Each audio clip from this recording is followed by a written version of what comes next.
Hello everyone, and thank you for choosing to spend your evening here with me. If you enjoy these stories, I'd truly appreciate your subscription, like, and comment. It only takes a second for you, but it means the world to me and helps make each video even better. Now, get comfortable and let's begin. Take any book on the history of the ancient world, and you will encounter the word Persia everywhere. The Persian Empire, the Persian Wars, Persian kings, Persian culture. It is one of the most famous names in human history, standing alongside Rome and Egypt. Here is a question that might have kept you awake if you've ever thought about it. Open a modern map, and you won't find any Persia there. Instead, there is Iran. The same place, the same mountains, the same deserts, but a completely different name. So what happened? When did Persia become Iran? Was it a revolution, a conquest, or some kind of political decree? And why does almost no one know the true story? If you think the answer is simple, that the name changed in 1935, when the government made it official, then technically, you are right. But in saying that, you are missing about 3,000 years of context that gives that moment meaning. Because here is what they don't tell you in school. The people living in Persia actually never called their country Persia. It was a foreign name, a Greek name given to them by outsiders who saw only one small part of a vast civilization. The Aryans themselves, for thousands of years, used a different word for their homeland. And the story of how these two names coexisted, competed, and eventually collided is much more fascinating than textbooks admit. Today we go back to the very beginning, before the name change in 1935, before the Shahs and the Safavids, before the Arabs and the Mongols, even before Cyrus the Great built the empire that made Persia famous. We journey back through the centuries to the ancient peoples who first settled the Iranian plateau, and ask themselves, who are we? Where did we come from? And what shall we call this place? The answers they found would echo through thousands of years of empires, invasions, and transformations. And somehow, despite everything, this ancient identity survived. Most people have never heard this story in its entirety. They know that Persia was powerful. They know that Iran exists today. But the path between these two names, the empires that were born and died, the identities that were claimed and reclaimed, the way a single people managed to remain themselves through Greek conquest, Arab invasion, Mongol devastation, and everything else history threw at them, that story is almost never told. And if you are here just to drift off to sleep while learning something incredible, subscribe and tell us where you are listening from. It's always amazing to see Tokyo at dawn and Toronto at midnight in the same comment section. Now, settle in, because we are about to trace one name, one identity, and one people through 3,000 years of history. And by the end of the story, you will never think of Persia or Iran the same way again. Before understanding how Persia became Iran, we need to understand the place itself, the Iranian plateau. If you've never really thought about the geography, you're missing half the story. Because this wasn't just a random patch of land where empires happened to rise. It was one of the most complex and strategically important landscapes of the ancient world. A vast elevated region, roughly the size of Western Europe, surrounded by some of the most formidable mountain ranges on Earth. To the north are the Elborz Mountains, and beyond them, the Caspian Sea. To the west are the Zagros Mountains, stretching like a spine down to the Persian Gulf. To the east are mountain chains merging into the Hindu Kush and the highlands of Central Asia. And in between are deserts, salt flats, but also fertile valleys, underground water channels called qanats, that made agriculture possible in seemingly impossible places, and high plateaus ideal for nomadic herding. This geography did something extremely important. It created natural borders that protected the people inside, and at the same time, it forced them to be incredibly adaptive. Here, you couldn't rely on a single survival strategy. Coastal communities lived differently than highlanders. Desert dwellers developed completely different skills than farmers in the valleys. The Iranian plateau did not give birth to a single unified culture. It gave birth to a patchwork of interconnected peoples, who learned to thrive in radically different conditions while maintaining trade and cultural links over vast distances. And people lived here for a very long time, long before anyone heard of Persia, long before the arrival of the Medes or the Persians. Archaeological evidence points to the existence of developed civilizations on the plateau as early as 3000 BCE, and perhaps even earlier. In the southwest, near modern Khuzestan, the Elamites built one of the world's first urban civilizations centered in the city of Susa. They had writing, monumental architecture, and complex trade networks spanning Mesopotamia and the lands beyond. They were not Persians. They didn't even speak an Iranian language. They were a distinct people with their own culture, and they remained a major force in the region for over 2,000 years. Further south, in the current Kerman province, archaeologists have discovered traces of the Giraffe civilization, dating back to around 2500 BCE. Skillfully carved vessels, evidence of metalworking, signs of a society wealthy enough to support specialist craftsmen. We don't know what they called themselves. Their writing, if they had it, has not been deciphered. But they were here thriving, trading, building. The point is that the Iranian plateau was never empty. It wasn't waiting for a great people to come and civilize it. It was already civilized, complex, and ancient when the next chapter began. That chapter came somewhere in the 2nd millennium BCE, or perhaps earlier. Groups of people speaking Iranian languages, part of the vast Indo-European family, began to migrate to the plateau from the north and northeast. This wasn't a wartime wave of conquest. The process was gradual, spanning centuries. Small groups of herders moving with their flocks, finding pastures, settling, and mixing with the local population. These Iranian-speaking peoples eventually divided into distinct groups. The Medes in the northwest, the Persians in the southwest, the Parthians in the northeast, and many others whose names are lost to history. But they were united by something important, a shared linguistic heritage, and a common name for the land they came to consider their home. This name sounded something like Aryanum, land of the Aryans. In Old Persian it was Aryanum. In Middle Persian it became Eran, and eventually Eran. The term Aryan in this original context had nothing to do with racial theories, or the horrific abuses of the 20th century. It was simply the self-designation of the Iranian-speaking peoples. It meant noble or free and set them apart as a linguistic and cultural group. This is a key point for understanding. From the very beginning, the people living on this plateau had an internal name for their homeland variations of the word Iran, the land of the Aryans.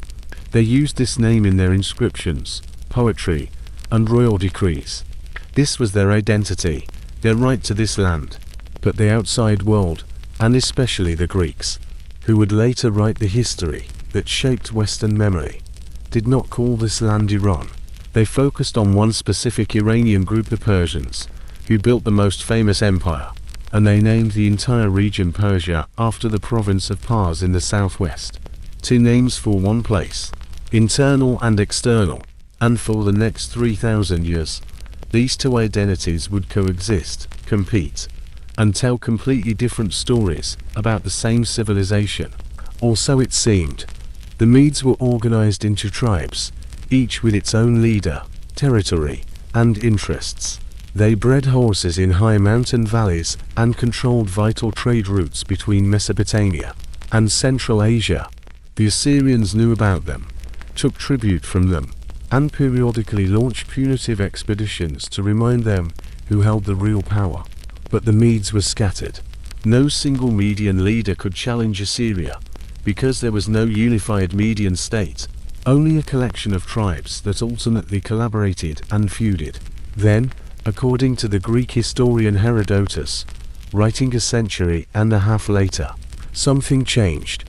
A man named Deioces persuaded the Median tribes to unite under his leadership.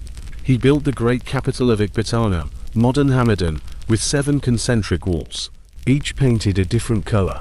The innermost walls were covered in silver and gold, shining in the highland sun like something out of mythology.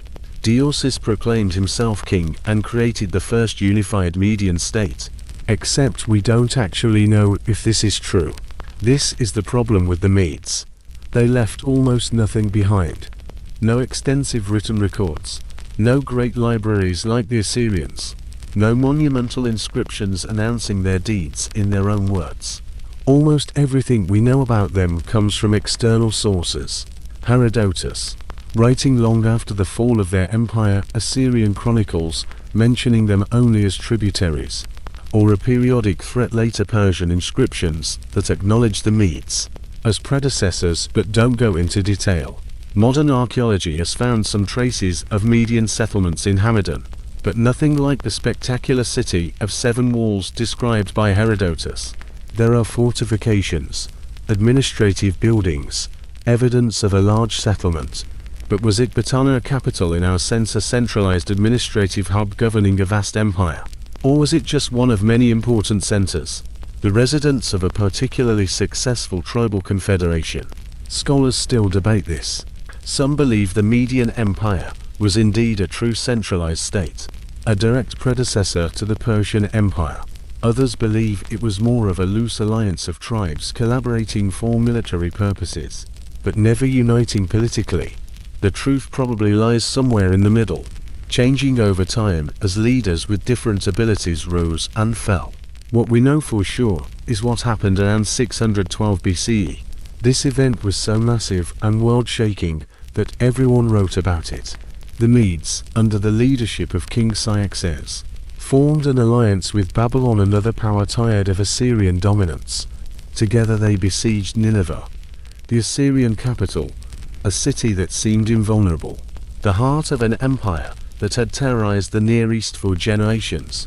According to multiple sources, the siege lasted only 3 months. Then the walls were breached. The city fell. The Assyrian king died in the flames of his palace. The world's greatest military power collapsed so completely that within a generation, people could hardly remember how terrifying it had once been.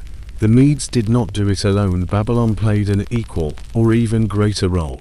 But they were there, they were a key force.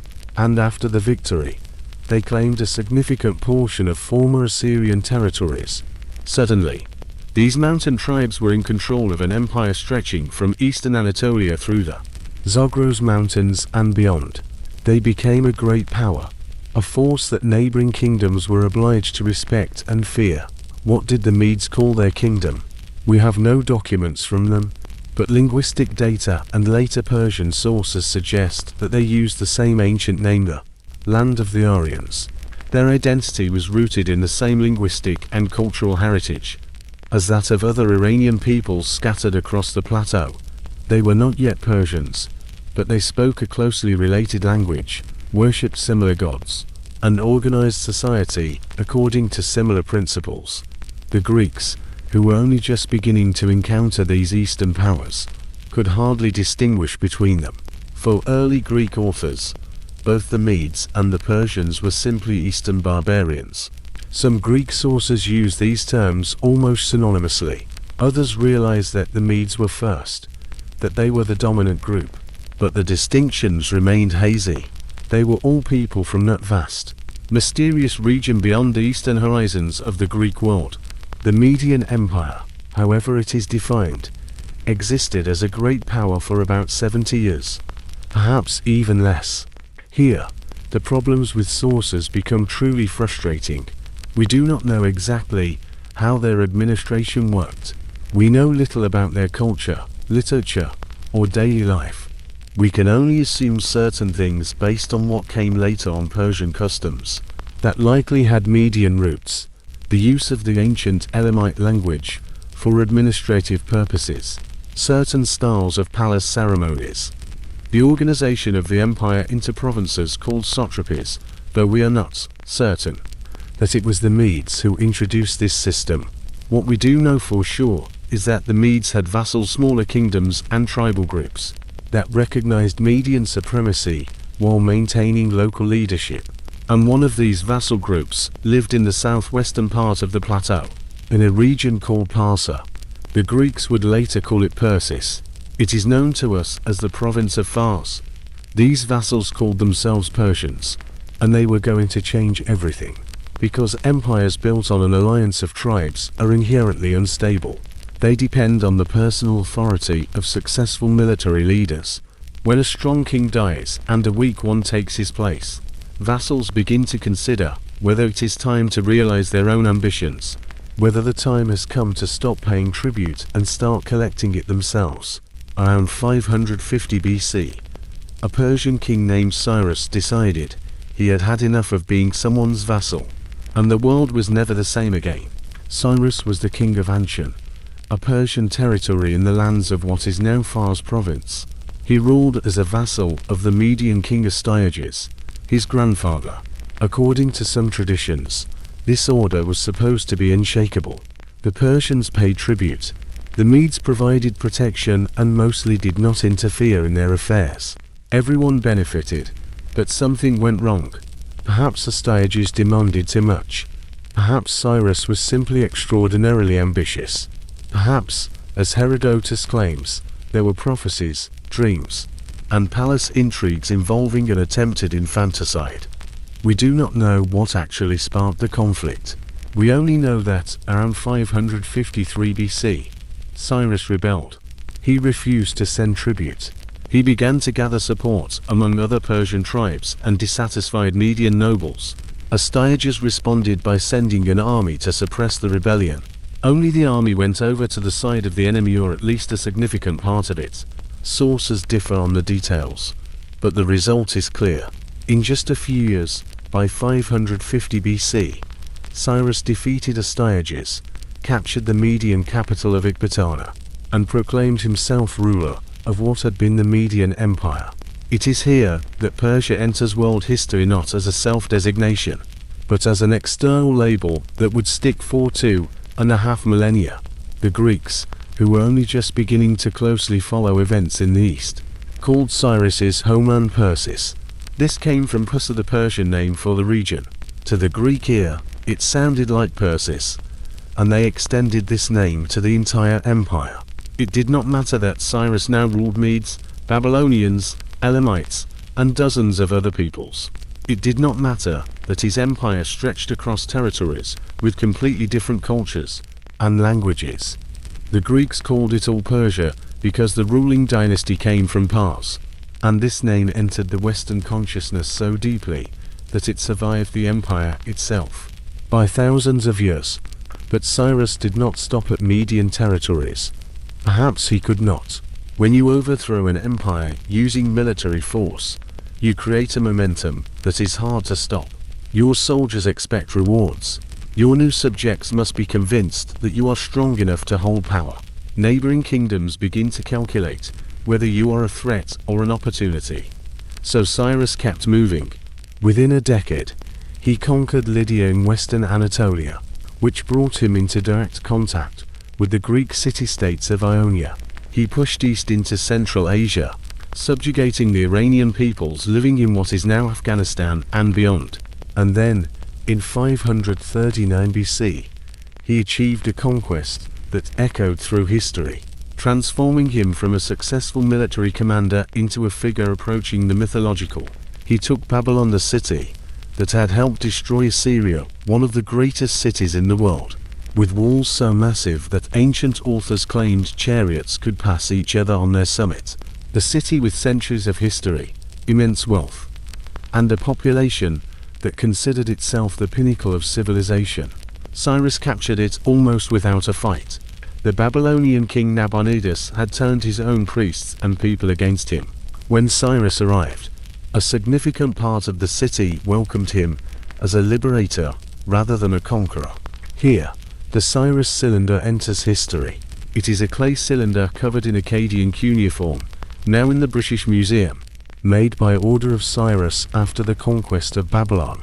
It describes his victory and policy. It has been called the first declaration of human rights, though that is likely an exaggeration.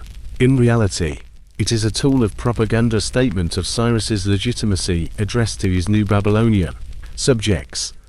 But it is surprisingly enlightened propaganda. Cyrus declares that he restored temples neglected by previous rulers. He allowed peoples who had been forcibly resettled to return to their homelands. He permitted the restoration of religious practices that had been suppressed. Most famously, he allowed the Jews exiled to Babylon to return to Jerusalem and rebuild their temple. This act secured him a unique place in biblical history as the only non-Jewish king, called the Messiah, the anointed of God. Was Cyrus truly so tolerant and benevolent, or was he simply smart enough to realize that if you allow conquered peoples to keep their customs, they will be easier to rule? Probably both. The tolerance was real. The vast Achaemenid Empire, founded by Cyrus, could not have functioned if it tried to impose cultural uniformity. But the tolerance was also strategic. Cyrus understood that empires work better when people feel like part of the system, rather than being crushed by it. And this is where the question of naming becomes truly interesting. Because while the Greeks were busy calling Cyrus's kingdom Persia, Cyrus himself and his successors called it something else entirely. We know this because, unlike the Medes, the Achaemenid Persians left extensive inscriptions at Behistun, on a cliff in western modern-day Iran. King Darius I left a massive trilingual inscription in Old Persian, Elamite, and Babylonian. In Persepolis, the ceremonial capital built by Darius, inscriptions are everywhere. And in these inscriptions, the empire is not called Persia. Variations of that same ancient name are used: Aryanum, the kingdom of the Aryans, the land of the Iranian peoples. Thus, from the very beginning, two names existed: Persia, the label applied by outsiders, primarily the Greeks, which would dominate Western historical literature, and Iran, or its ancient equivalents, the name used by the people who lived there, and the kings who ruled them. One empire, viewed through two different linguistic lenses, created a dualism that persisted for millennia. Imagine that you are standing in Persepolis during its heyday, perhaps during the festival of Nowruz, the Persian New Year. Grand ceremonial staircases lead to massive platforms, and in the stone are carved processions of subject peoples, representatives of dozens of nations, each in their distinctive clothing, bring tribute. Bactrians lead camels, Lydians carry precious metals, Indians deliver exotic goods, Egyptians in their characteristic loincloths and headgear. This was not just a political show, though it certainly was that too. It was a statement of what the empire actually was: a vast collection of peoples recognizing the authority of the King of Kings, but retaining their identity. Greek guests, who occasionally attended these ceremonies, called it all Persia, but the inscriptions surrounding them told a different story: the story of an empire that saw itself as the culmination of Iranian civilization, the result of centuries of cultural and political development on the plateau. Two names, two perspectives, and the tension between the view from within and the view from without that would define how we remember this civilization for the next 2,500 years. This someone was Darius. Darius was not the son of Cyrus. He was a distant relative, a member of another branch of the Achaemenid family. His rise to power, if you believe his own story, was an almost cinematic saga of betrayal, impostors, and heroic intervention. A usurper posing as Badir, the murdered son of Cyrus, a conspiracy of 7 Persian nobles, a dramatic palace coup. This is his version, carved in stone, convenient, flattering, and verifiable. What we see clearly is what he did upon taking the throne. It is at this moment that the Achaemenid Empire transforms from a vast conquering state into something like a functioning global mechanism. Darius looked at the disparate territories gathered by Cyrus, and did what very few conquerors managed to do. He organized them. He divided the empire into satrapies, administrative regions, each ruled by a satrap, a kind of provincial governor. These were not random borders.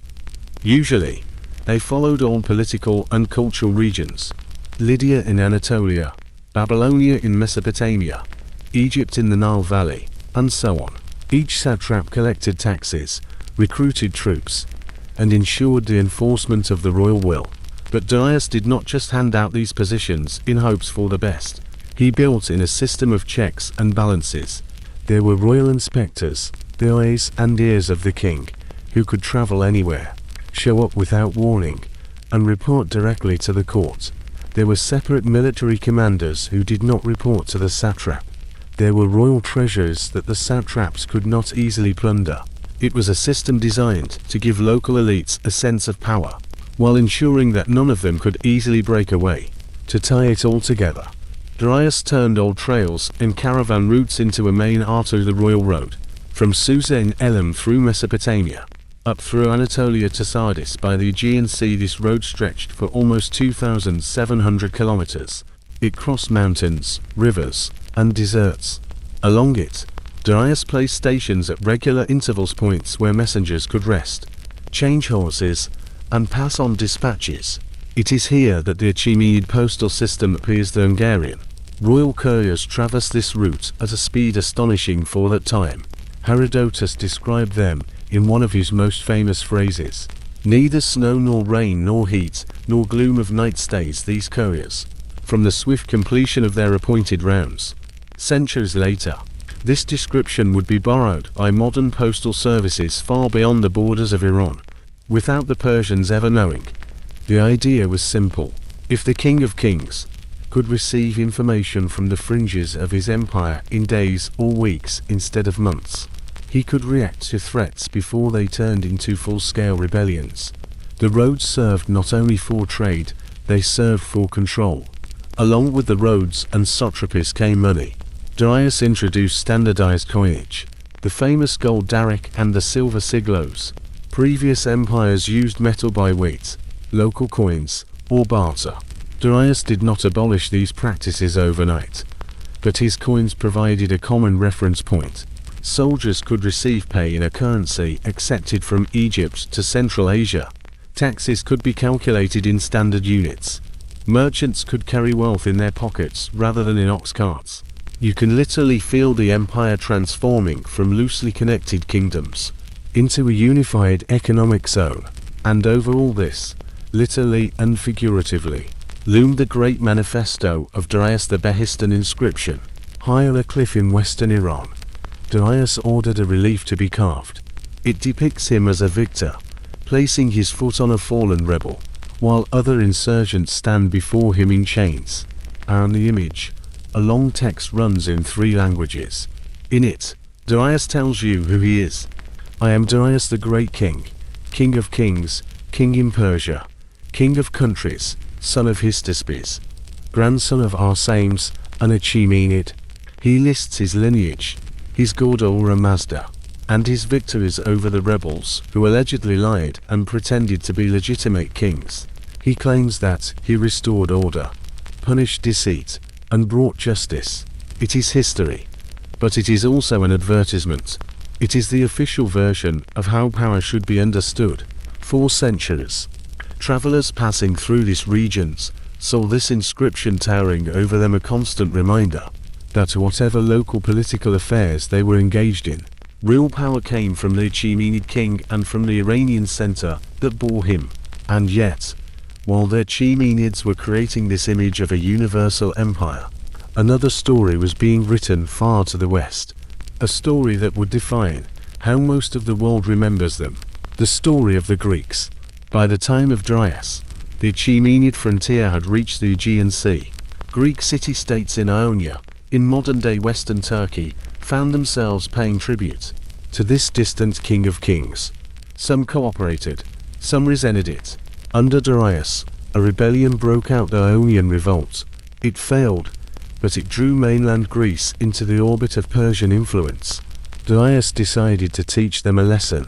In 480 BCE, a Persian expedition crossed the Aegean and landed at Marathon near Athens.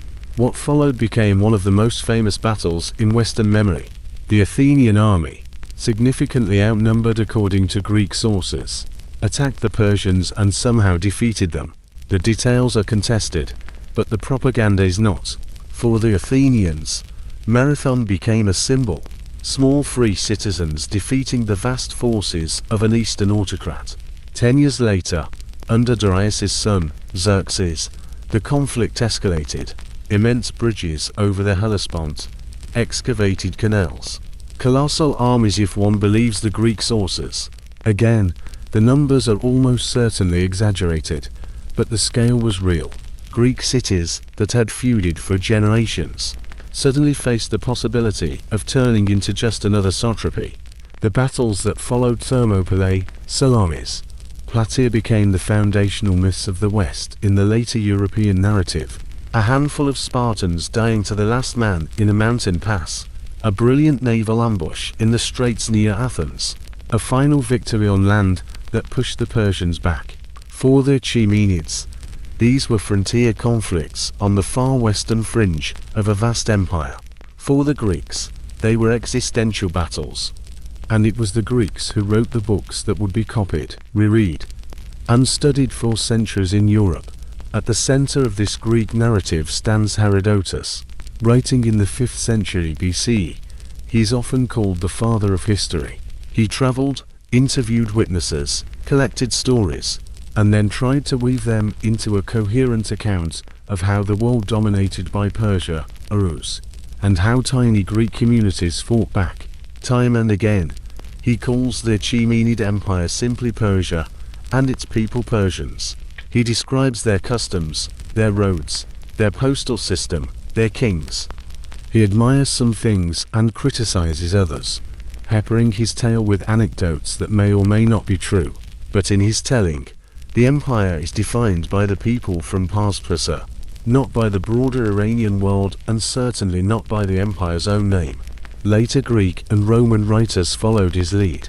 For them, the great Eastern superpower was always Persis, and its rulers were Persians.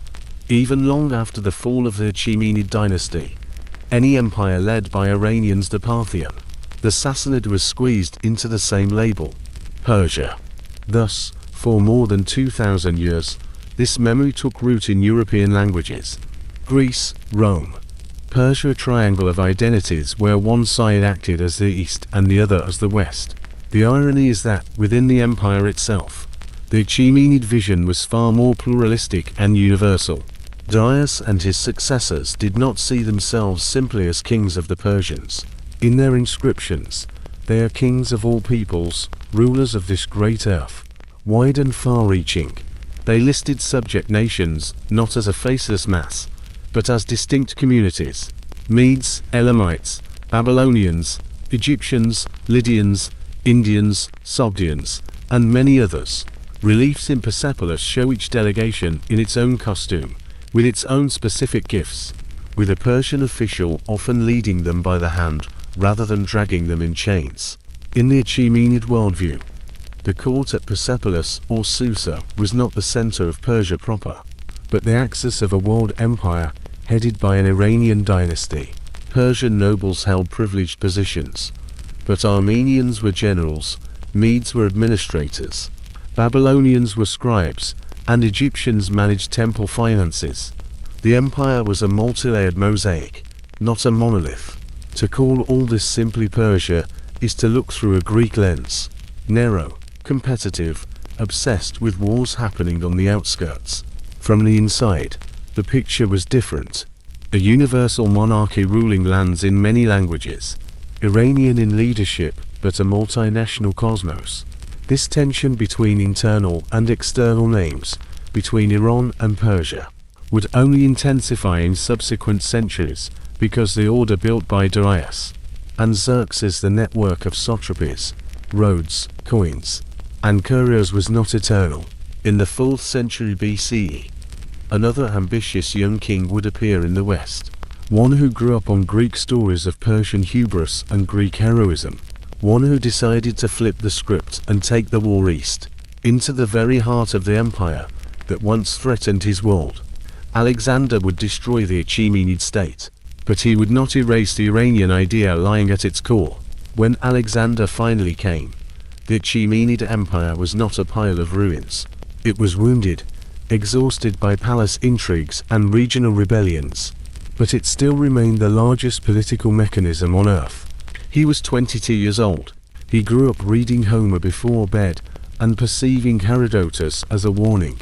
In his world, Persia was a giant that his father had tried to topple but could never reach. Alexander inherited not just the road system of Cyrus or the satrapies of Darius. He inherited the Greek memory of Marathon and Salamis and ascents, But history had given him a chance to settle scores. In 334 BCE, he crossed the Hellespont with a relatively small army by imperial standards, about 40,000 men, not the endless hordes that Greek storytellers once imagined coming from the east, but a highly skilled spearhead. At the Granicus River, at Issus, at Gaugamela, his troops met the forces of Darius I. The details of these battles were told and retold many times. Overgrown with propaganda from both sides, it becomes clear that the old imperial structure was unable to coordinate its response quickly enough. Satrapal armies fought disjointedly, and court factions undermined each other. Alexander moved faster than the bureaucracy could react. A few years later, the unthinkable happened. The King of Kings took flight and then died. Babylon, Susa, Persepolis, Ecbatana, one by one, the great capitals opened their gates. And then came the fire. In 330 BCE, Alexander arrived in Persepolis, the ceremonial heart of Achaemenid power.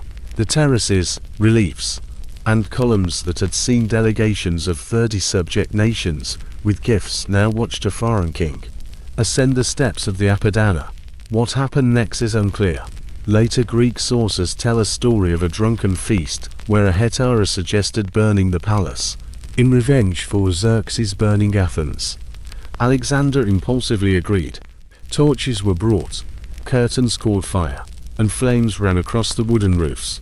Other traditions hint at a more calculated gesture, a symbolic end to Persian imperial glory, a declaration that the old order was over. Whatever the motives, Persepolis burned, roofs collapsed, and painted beams turned to ash.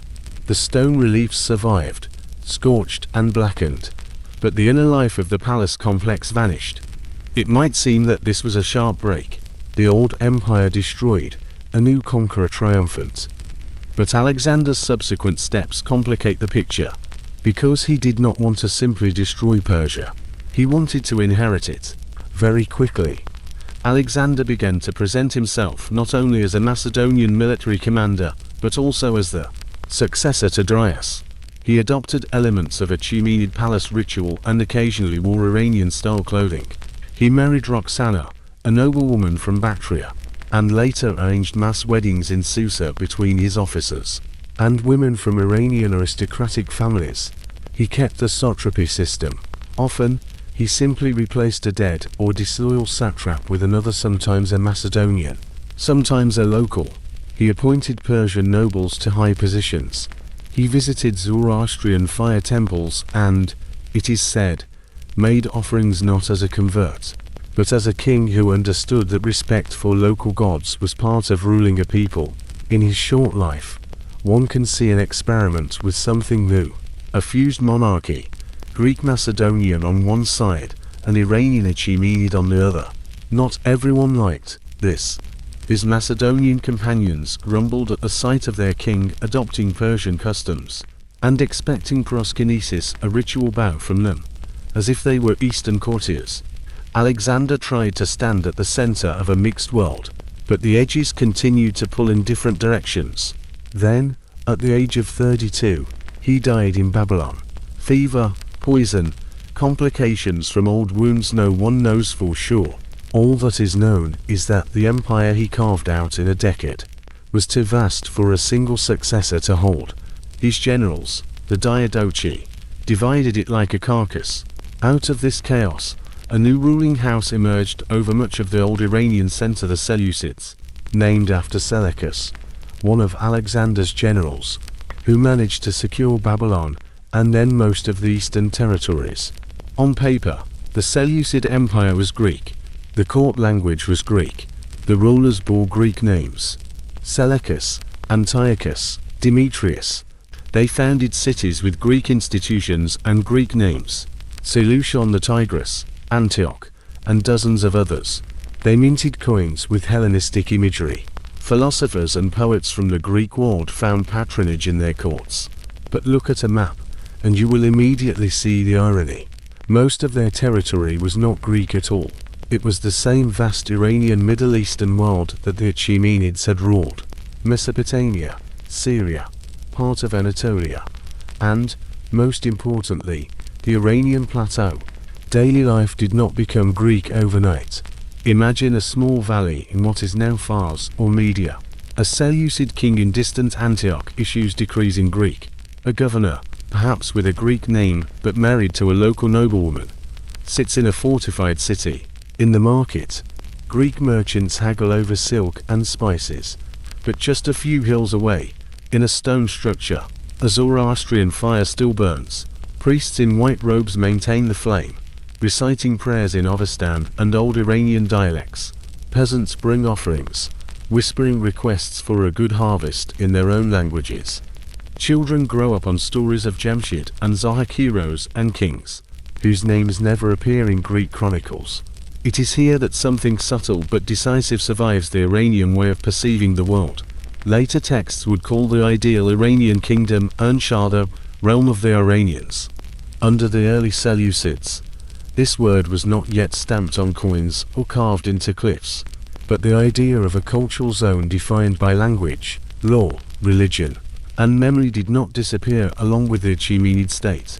In the cities, you might hear Greek in councils and contracts, Aramaic in everyday administration, and a multitude of Iranian dialects in the streets. In the countryside, especially in the eastern regions Parthia, Hyrcania, Bactria, Sogdiana, local Iranian speech dominated. Zoroastrianism did not evaporate, it adapted.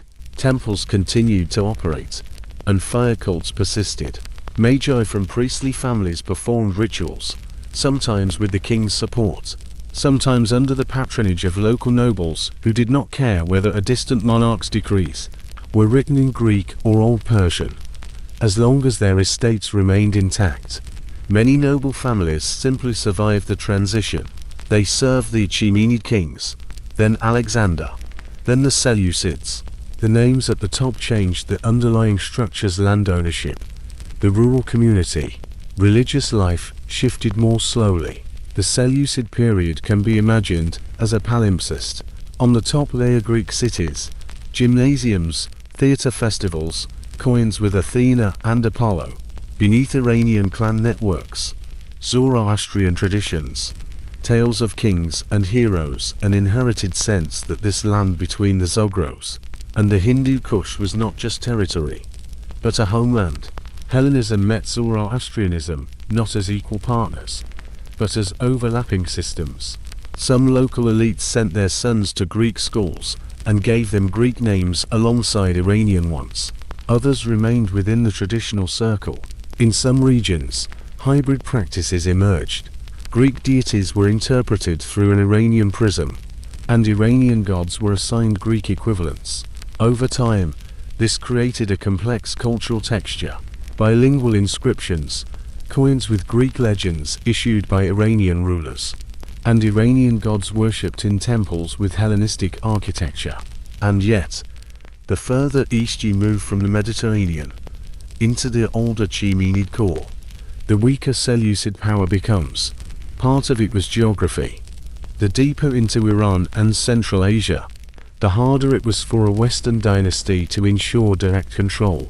Mountains, deserts, and distances turned satrapies into semi-independent kingdoms at any weakening of the center. Part of it was politics. The Seleucids faced constant pressure in the west from Egypt, rival Hellenistic states, and restless Greek cities. Their attention was fixed on the Mediterranean, and the eastern provinces were left to their own devices. Local dynasts took advantage of this. In Bactria, on the far northeastern fringe, the Greek-speaking elite broke away and formed the Greco-Bactrian kingdom, Hellenistic in culture, but increasingly Iranian in its surroundings.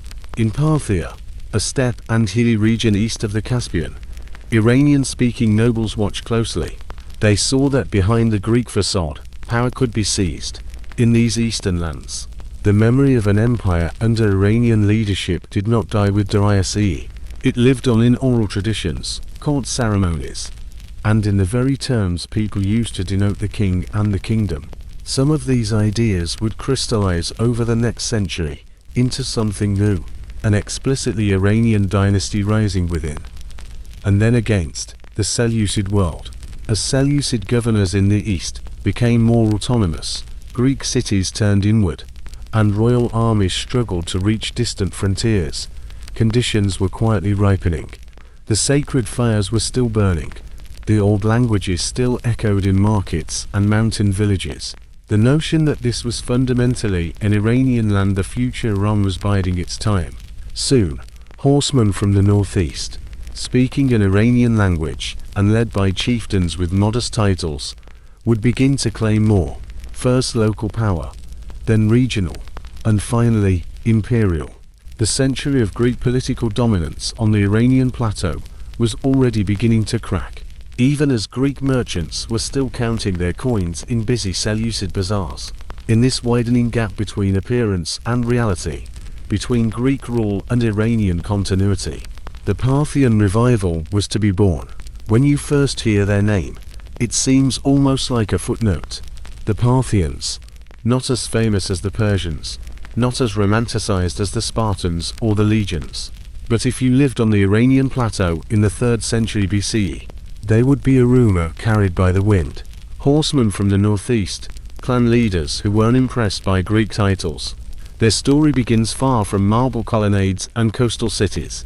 It begins in the borderlands, where the steppe meets the mountains, in a region the sources call part of Parthia, east of the Caspian Sea. Here, Iranian-speaking tribes had lived for generations, engaging in horsemanship, pastoralism, and small-scale wars over pastures and tribute. They were not purely desert nomads, but nor were they settled city dwellers. Think of them as something in between, semi-nomadic aristocrats who measured wealth in horses, followers, and oaths. Under the Achaemenids, Parthia was a satrapy. Under the Seleucids, it was expected to remain so. But in the middle of the 3rd century BCE, when Seleucid power in the east faltered, a man named Arsaces Arshak made a decision that likely seemed more like a local venture than a world historical step at the time. He rebelled. The details are murky. Later historians, mostly Greek and Roman, do not dwell on the early Parthians until they are forced to do so. Arsaces was likely either a local chieftain or the leader of a confederation of clans linked to the steppe. He seized control of Parthia around 247 BCE, displacing or pushing aside the Seleucid-appointed governor. On one level, it was just another provincial revolt. On another, it was something else. The first successful restoration of Iranian power over a part of the old Achaemenid heartland. Since the conquests of Alexander, Arsaces and his successors took his name as a dynastic title, the Arsacids.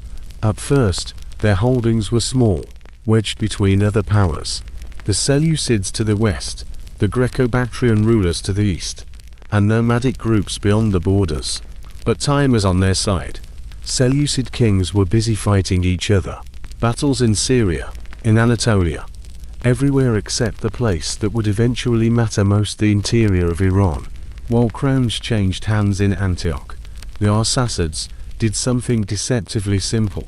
They survived. They grew stronger. They learned. They adopted certain elements of Seleucid-style governance when it was advantageous. They minted coins, concluded treaties, and adopted high-sounding titles. But their true strength rested on older pillars: clan loyalty, cavalry skill, and knowledge of the harsh landscapes between the steppe and the mountains. Over the next century, they expanded step by step. Hyrcania, Media, Mesopotamia, not in a straight line, and not without setbacks, but with a certain patient persistence. By the end of the 2nd century BCE, the map had flipped. The empire that once ruled Parthia was now itself retreating before the onslaught of Parthia. The Seleucid state shrank to a fragment of Syria. The Arsacid kings, who came from the northeast, were now claiming cities whose walls once echoed with Old Persian, then Greek, and now something new, the voice of an Iranian revival, dressed in Hellenistic forms. If you could enter their capital during its heyday, you would immediately feel this blend. For their primary royal residence, the Parthians chose not a fortress on a high plateau, but a city on the Tigris Siphon, located directly opposite the old Seleucid settlement of Seleucia on the Tigris. This complex of twin cities near modern Baghdad became the beating heart of their empire. In Ctesiphon, you would see Greek-speaking merchants keeping accounts. You would hear Aramaic scribes recording deals. But in the royal camp among nobles and generals, you would hear Parthian and other Iranian dialects, ancient words meaning lord, clan, fire. Parthian rule was known for its decentralization. Instead of trying to imitate the more tightly controlled Achaemenid model, they leaned toward a sort of imperial feudalism. The Parthian king stood at the summit, but below him were powerful noble houses, semi-independent dynasties with their own territories, troops, and traditions. The roots of some stretched back to Achaemenid times, others rose alongside the Parthians themselves. They owed loyalty, tribute, and military service to the King of Kings. But within their own domains, they possessed significant autonomy. To a Greek or Roman observer accustomed to centralized states, this seemed like chaos. For the Parthians, it was a flexible network of obligations, kinship, and prestige. In religious and cultural terms, they also blended. The Parthian kings allowed Greek cities to maintain their institutions. They printed Greek inscriptions on many of their coins. On some early issues, they even called themselves Philhellenes, friends of the Greeks. This was not because they secretly wanted to be Greek, it was diplomacy, branding, a way to convince urban elites and Mediterranean traders that they were civilized rulers, not barbarians from the steppe. But flip the coin literally or metaphorically and you see something else. On those same coins, or in parallel inscriptions, the Parthian kings used titles that hark back to Achaemenid greatness. King of Kings, an echo of Zoroastrian, the old Persian formula. In the languages they spoke at home, in the myths they patronized, in the fires they maintained, they were not primarily Philhellenes. They were Iranian rulers of an Iranian kingdom. This dual identity became even clearer when they clashed with a new rival from the West, Rome. By the 1st century BCE, the Parthian Empire formed the eastern wall of the Roman world. Between them lay contested lands: Armenia, northern Mesopotamia, the fringes of Syria. Here, for centuries, Roman legions and Parthian horsemen would test the limits of each other's capabilities. One encounter particularly burned itself into Roman memory. The Battle of Carrhae in 53 BCE. The Roman triumvir Marcus Licinius Crassus, wealthy, ambitious, and hungry for glory, equal to that of Caesar and Pompey, marched east with a large army, imagining an easy campaign against barbarians. He met something else. The Parthian generals brought to the battlefield forces that at first glance might have seemed lighter, but their strength was not in dense infantry. It was the cavalry, heavy armored cataphracts with spears and, above all, horse archers. On the flat plains near Carrhae, the Parthian horsemen employed tactics that became legendary. They swarmed, surrounded, and feigned retreats. They unleashed clouds of arrows from a distance that was difficult for the Roman infantry to answer. They used a maneuver that later writers would call the Parthian shot, firing backward at pursuers while at a full gallop. Crassus's army, weighed down by heavy armor and unaccustomed to such mobile warfare, was exhausted. Thousands died. The standards, the eagle-topped emblems of the Roman legions, fell into Parthian hands. For Rome, it was a humiliation. For Parthia, it was a statement. In the following decades, this memory loomed over negotiations and wars. When Augustus came to power, the recovery of those captured standards became a diplomatic priority for him. The Parthian king eventually returned them as part of a carefully orchestrated exchange. Statues in Rome celebrated this as a victory. But everyone understood the subtext.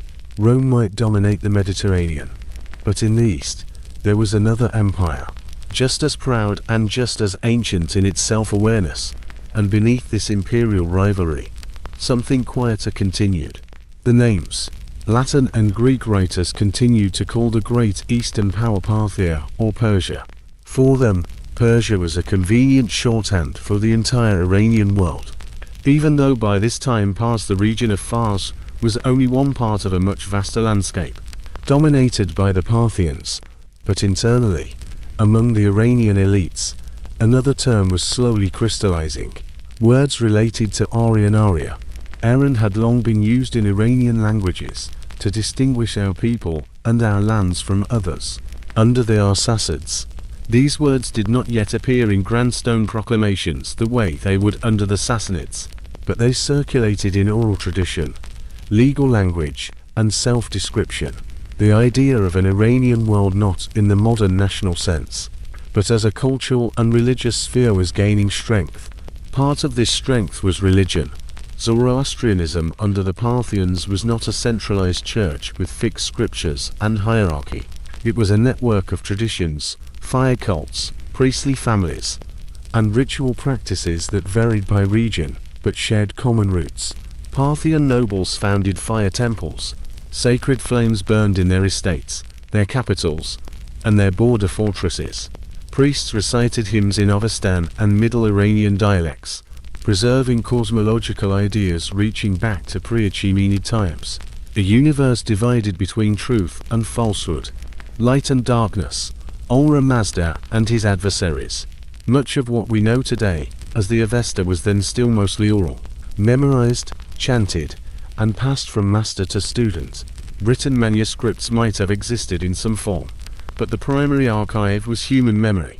Alongside religious chants, a memory of a different kind flourished their epic. In noble houses, in winter halls, and in summer camps, professional storytellers Gozans, and later Knuckles recited tales of ancient Iranian heroes, of Rostam and Isfandiar, of Zahuk the tyrant with snakes on his shoulders, of the lost glory of Jamshid, and of the Khayanid kings who fought demonic invaders from the north. These stories were not yet the Shahnameh that would come much later, with poets of the Islamic era like Ferdowsi, but the raw material was already alive under the Parthians, taking shape in Parthian and other Middle Iranian languages.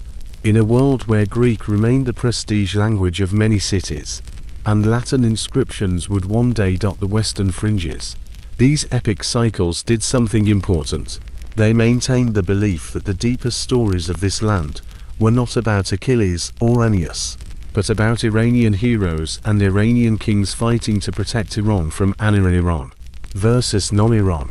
Therefore, when a Parthian nobleman went into battle under the Arsacid banner, he was not just a client of horse lords from the northeast. He was a participant in a much older saga that linked him through ritual, language, and legend to Achaemenid courtiers, to earlier tribal chiefs, and to mythical figures half forgotten in the mists of time. Thus, the Parthian Empire became a bridge. On the surface, it looked like a hybrid Hellenistic monarchy with feudal overtones, engaged in a protracted chess match with Rome. Internally, it nurtured something more intangible, a reformulated Iranian identity that did not require Greek approval to feel legitimate. By the time Parthian power began to wane, and new challenges rose from the southwest, with even clearer ideas of what Iran should mean, the ground had already been prepared.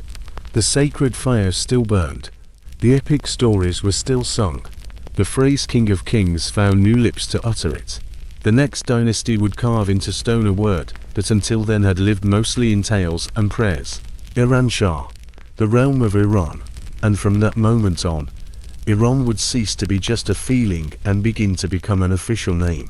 It looked like a provincial revolt. In the early 3rd centuries, in Fars, the very same ancient Achaemenid heartland that had never fully forgotten its glory, a noble local family watched as Arsacid power crumbled. Their ancestor, we are told, was a priest of a fire temple in a place called Istaka, near the ruins of Persepolis. His name was Sassan. From him, the dynasty would take its name, the Sassanids. His descendant Ardashir Artaxerxes in Middle Persian began as many regional strongmen before him, a local ruler under formal Parthian suzerainty, governing a small corner, swearing loyalty, but quietly building real power. But if the Parthian Empire was a network of oaths, by the 220s, too many of those threads had snapped at once.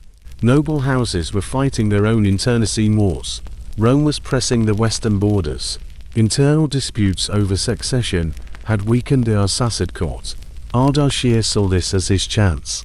He started small, capturing neighboring towns and fortresses in Fars.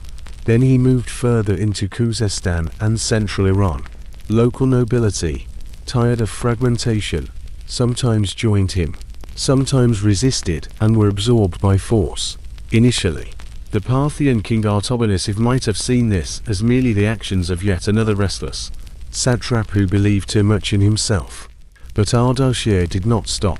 His campaigns swept across the Iranian plateau like a slow, steady fire. The decisive clash occurred around 224 at the Battle of Hormuzgan. Sources are sparse and sometimes contradictory, but the outcome is clear. Ardashir's forces crushed Artabanus.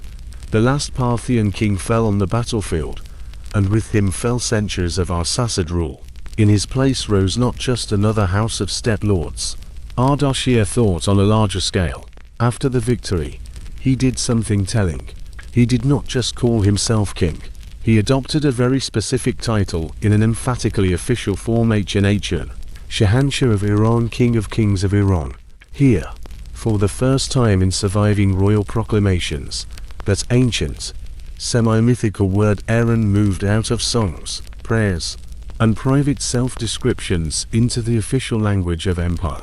It meant, in a broad sense, the land of the Aryans, the abode of the Iranian peoples. But now it was more than a cultural feeling. It was a jurisdiction, a right of claim.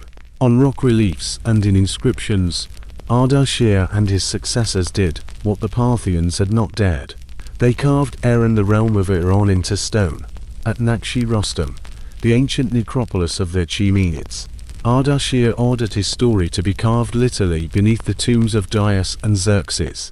In one of the great reliefs, whose outlines are still visible through the marks of time, a grand scene is captured. Ardashir on horseback receives the royal diadem from the hands of Ahura Mazda, the supreme god of Zoroastrianism. Under the hooves of Ardashir's horse lies the defeated Artabanus. Under the hooves of Ahura Mazda's horse lies the demonic figure of Ahriman, the enemy of truth. The message here is unambiguous. The new king is not just a lucky military commander. He's a champion of truth, defeating the lie, the restorer of righteous order in both the human and cosmic worlds. The Sassanid coup is presented as a religious event, a purification of the world for the sake of Iran.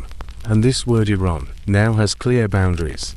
On Ardashir's coins and inscriptions, the full title appears: the Mazda-worshipping divine Ardashir, King of Kings of Iran, whose lineage is from the gods. Later rulers would supplement it: King of Kings of Iran and non-Iran, Aran. When territories outside the Iranian cultural sphere came under their control, the distinction between Iran and Iran, between the Iranian world and the lands beyond it, was now fixed in the titulature of the throne. Political geography had acquired a new, emphatically Iranian framework. Would you like me to translate more of this text? Under Ardashir's son, Shah, these boundaries expanded and grew stronger. Shah inherited not only his father's ambitions, but also his enemies. To the west, this was Rome, which by then had transformed into a vast empire whose eastern border touched Mesopotamia and Armenia. The Sassanids did not consider themselves junior partners in any common world order. In their inscriptions, they spoke to Rome as equals or even as superiors. Shah's primary propaganda masterpiece is also located at Nakshi-Rostam. It is a rock relief depicting the Roman Emperor Valerian kneeling before the Sassanid king, while another Roman, possibly Philip the Arab, stands nearby. In Latin and Greek traditions, this scene was a disgrace. In Sassanid art, it became a central element. Twice during his long reign, Shah invaded Roman territories. He took Antioch, deporting entire populations to the east, and in 260 at Edessa, he achieved what no Eastern king had yet managed. He took a Roman emperor alive as a prisoner. The court chroniclers and priests must have savored this moment. In Shah's great trilingual inscription on the Kabe Zartosht, he lists his titles in Middle Persian, Parthian, and Greek, and meticulously names the provinces of Iran, from Pars and Khuzestan to Khwarezm and Sogdia, from Mesopotamia to the Caucasus. He describes a kingdom that is not merely a mosaic of subject peoples, but a cohesive Iran. Within this world, the Sassanids began to do what the Parthians had never fully dared: build a centralized, ideologically unified state.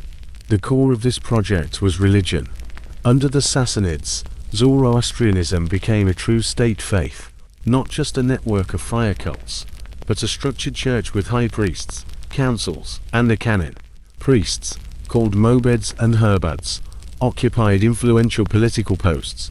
The high priest, the Mobed and Mobed of Mobeds, stood almost on par with the Shahanshah, overseeing the purity of rituals, doctrine, and vast temple estates. Sacred texts, long preserved primarily in oral tradition, began to be systematized. Avestan hymns, ritual instructions, and commentaries were collected, organized, and written down in a script specifically adapted for these purposes. The Avesta that we know today bears the marks of this Sassanid editorial work. It was an act of cultural preservation, but also an act of definition. Being part of Iran increasingly meant standing by the fires of Ahura Mazda, living within the cosmic drama of the struggle between good and evil, honoring the Yazotas, and restraining the forces of the Druzhai. This did not mean the empire was religiously homogeneous. Jews, Christians, Manichaeans, and others lived within its borders, but the official narrative of the state was unquestionably Zoroastrian and unquestionably Iranian. Alongside temples and courts, another type of institution flourished: centers of knowledge.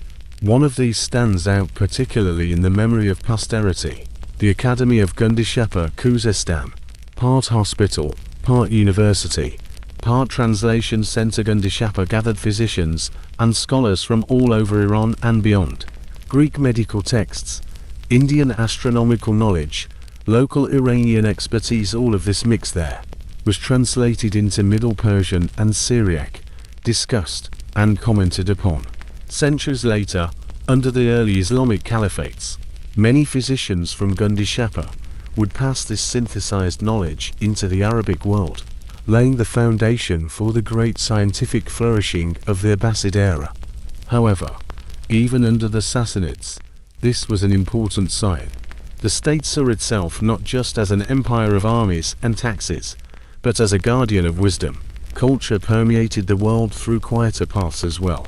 Somewhere in this Sassanid world, perhaps at court, perhaps in noble houses during breaks between battles, a board game brought and adapted from India took a new form. Chaturang, the ancestor of what we now call chess. Its pieces encoded the structure of the Sassanid army and court: the King Shah, the Vizier, elephants, chariots, and cavalry. The game spread along trade routes, passed into the Islamic world as shatranj, and then to Europe as chess. Today, when you move a king piece across 64 squares, you are playing with a distant echo of Sassanid strategy and royal symbolism. Another pastime also bears their fingerprints: polo, known in Persia as chovgan. It began as a training exercise for the cavalry. Fast horses, long mallets, a ball flying across the field, while aristocrats honed their riding and coordination skills.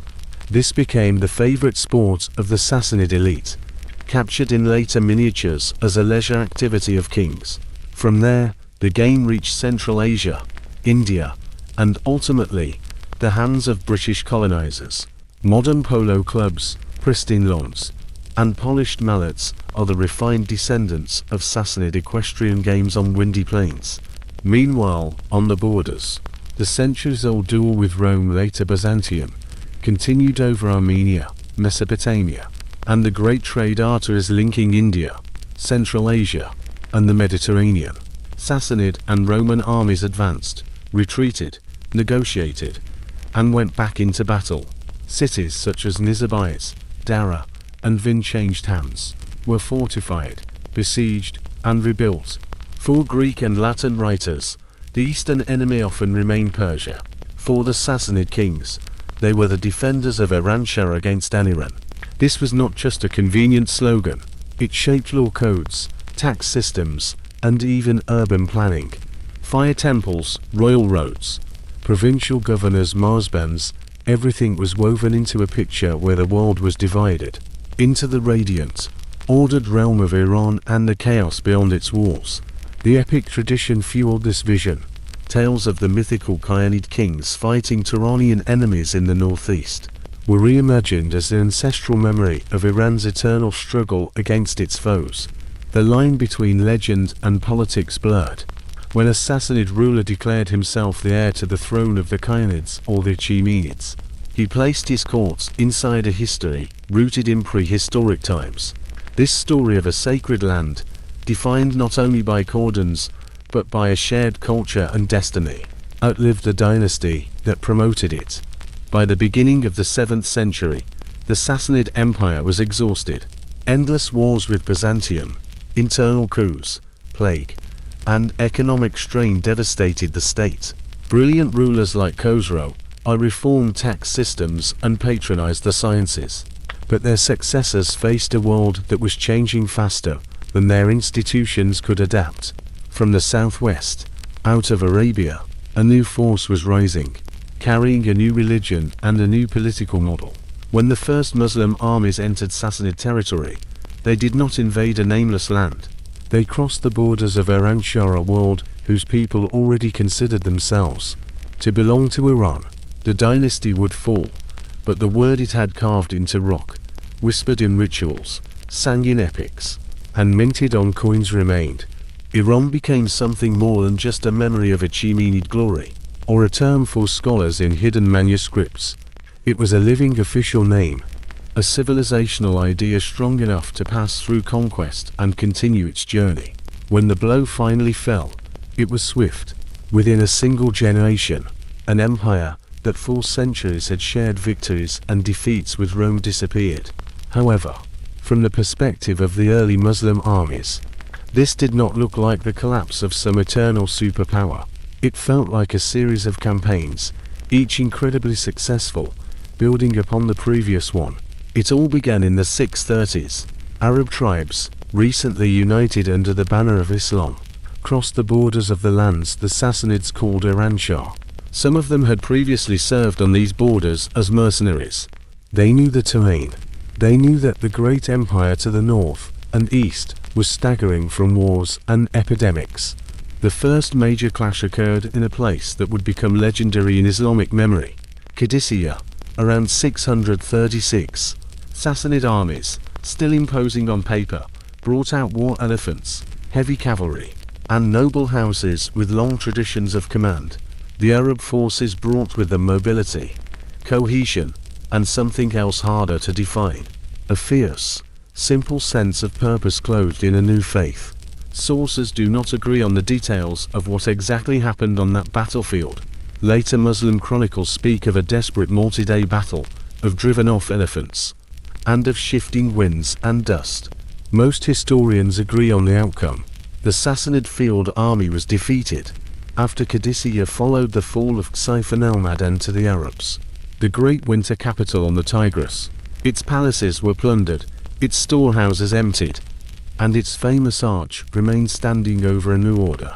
But even then, Eran Shah did not simply give up. The last Sassanid king, Yazdigerd, was little more than a boy when the invasions began. He fled eastward from city to city, from court to court, trying to rally resistance. Governors wavered. Some switched sides, others fought and lost. At Nahavand, a battle sometimes called the victory of victories in Islamic tradition, another decisive engagement finally shattered Sassanid hopes for revenge. Yazdigerd continued his way to Fars, then to Kerman, then to the far east to Merv. He was killed around 651, perhaps by a local miller, or perhaps by conspirators hoping to win the favor of the new rulers. The details are blurred. What matters is that after him, there were no more Sassanids. On paper, the fall happened shockingly fast. In about 20 years, most of Eran passed under Arab-Muslim control. But if one looks closer, the picture appears different. Conquest is one thing, transformation is quite another. In the ancient Zoroastrian conception, empires came and went, but the cosmic order remained. Fire altars still burned. Priests still recited the Gathas. Communities still traced their lineages back to ancient heroes. All this did not disappear overnight. Islam arrived as both a faith and a political system. It brought new tax structures, new legal norms, a new sacred language Arabic, and a new center of gravity. First in Medina, then in Damascus, then in Baghdad. For the early caliphs, Iran was a collection of provinces. For the people living there, it remained their land with their own memory of kings and heroes, their own rituals and stories. Religiously, the changes were gradual, uneven, and sometimes surprisingly quiet. Initially, many of the conquered remained Zoroastrians. According to Islamic law, they were treated generally the same as other people of the book, taxed, restricted in some ways, but usually allowed to practice their faith. In villages and small towns, fire temples continued to burn. Priestly families continued to transmit chants and rituals. Some of the Zoroastrian texts we possess today were written or transcribed during this very period. By communities attempting to hold on to a slipping world, the adoption of Islam occurred in waves. Some converted early, driven by conviction, attracted by the new community, or simply hoping to avoid the additional taxes levied on non-Muslims. Others transitioned to Islam for more practical reasons, to gain access to government positions or to join armies that now paid wages in coin. Over generations, families that had been Zoroastrian became Muslim. Their children grew up listening to the Quran, memorizing Arabic phrases, and fasting during Ramadan. But they also grew up speaking Persian at home, eating the same food, and remembering the same pre-Islamic kings as part of their own distant history. The old faith retreated, but it did not disappear entirely. Islands of Zoroastrianism survived in places like Fars and Yazd, and later, some would depart for India, becoming the Parsi communities. They remained living reminders that Iran was something else long before it became predominantly Muslim. As beliefs changed, the language also adapted. Under the Sassanids, the language of administration and high culture was Middle Persian Pahlavi, written in a script so compressed and ambiguous that only trained scribes could read it fluently. In the new Islamic order, Arabic quickly became the language of government, theology, and science. For a time, it seemed Persian might simply dissolve into the background as a local spoken dialect, never again becoming a tool of high literature. But languages, like identities, are stubborn things. Instead, a transformation occurred. Spoken forms of Persian, already evolving on their own, began to be written down again, this time in a modified Arabic script absorbing a powerful layer, Arabic vocabulary and Islamic concepts. Within a few centuries, the language we call New Persian emerged, recognizably Iranian at its core, but dressed in new clothes. The first significant texts in this New Persian appear under Iranian or Iran-oriented Muslim dynasties, the Tahirids, the Saffarids, and especially the Samanids, who ruled from Bukhara and Samarkand in the 9th and 10th centuries. They were Muslims. Their courts patronized Arabic scholars, but when it came to poetry, history, and the quiet currents of cultural memory, they turned to Persian. This was no accident. By the 8th and 9th centuries, some non-Arab Muslims, especially in Iran and Central Asia, began to grow weary of how Arab elites claimed prestige simply by right of birth, presenting themselves as inherently superior within the new Ummah. The backlash took shape in a broad, multi-layered movement later called the Shubi, from the Arabic word meaning peoples or nations. Shubi writers did something bold. They embraced Islam. They revered the Prophet. They quoted the Quran, but they refused to accept Arabic ethnic superiority as a given. In their poems and treatises, they extolled the achievements of non-Arab peoples, especially Aryans. They praised Sassanid administrative sophistication, pre-Islamic scholarship, and the etiquette of Persian courts. They pointed out that Islam had spread east on the shoulders of these ancient cultures, not into an empty space. Sometimes the arguments were playful, ironically boastful. Sometimes they were sharp, even bitter. But behind them stood a simple assertion. Being a Muslim did not mean erasing one's old identity. One could be a full part of the Islamic world and still proudly remain an Ajami non-Arab Iranian. The instrument of all this was the language itself. When Persian re-emerged as a literary language, poets began to test its limits.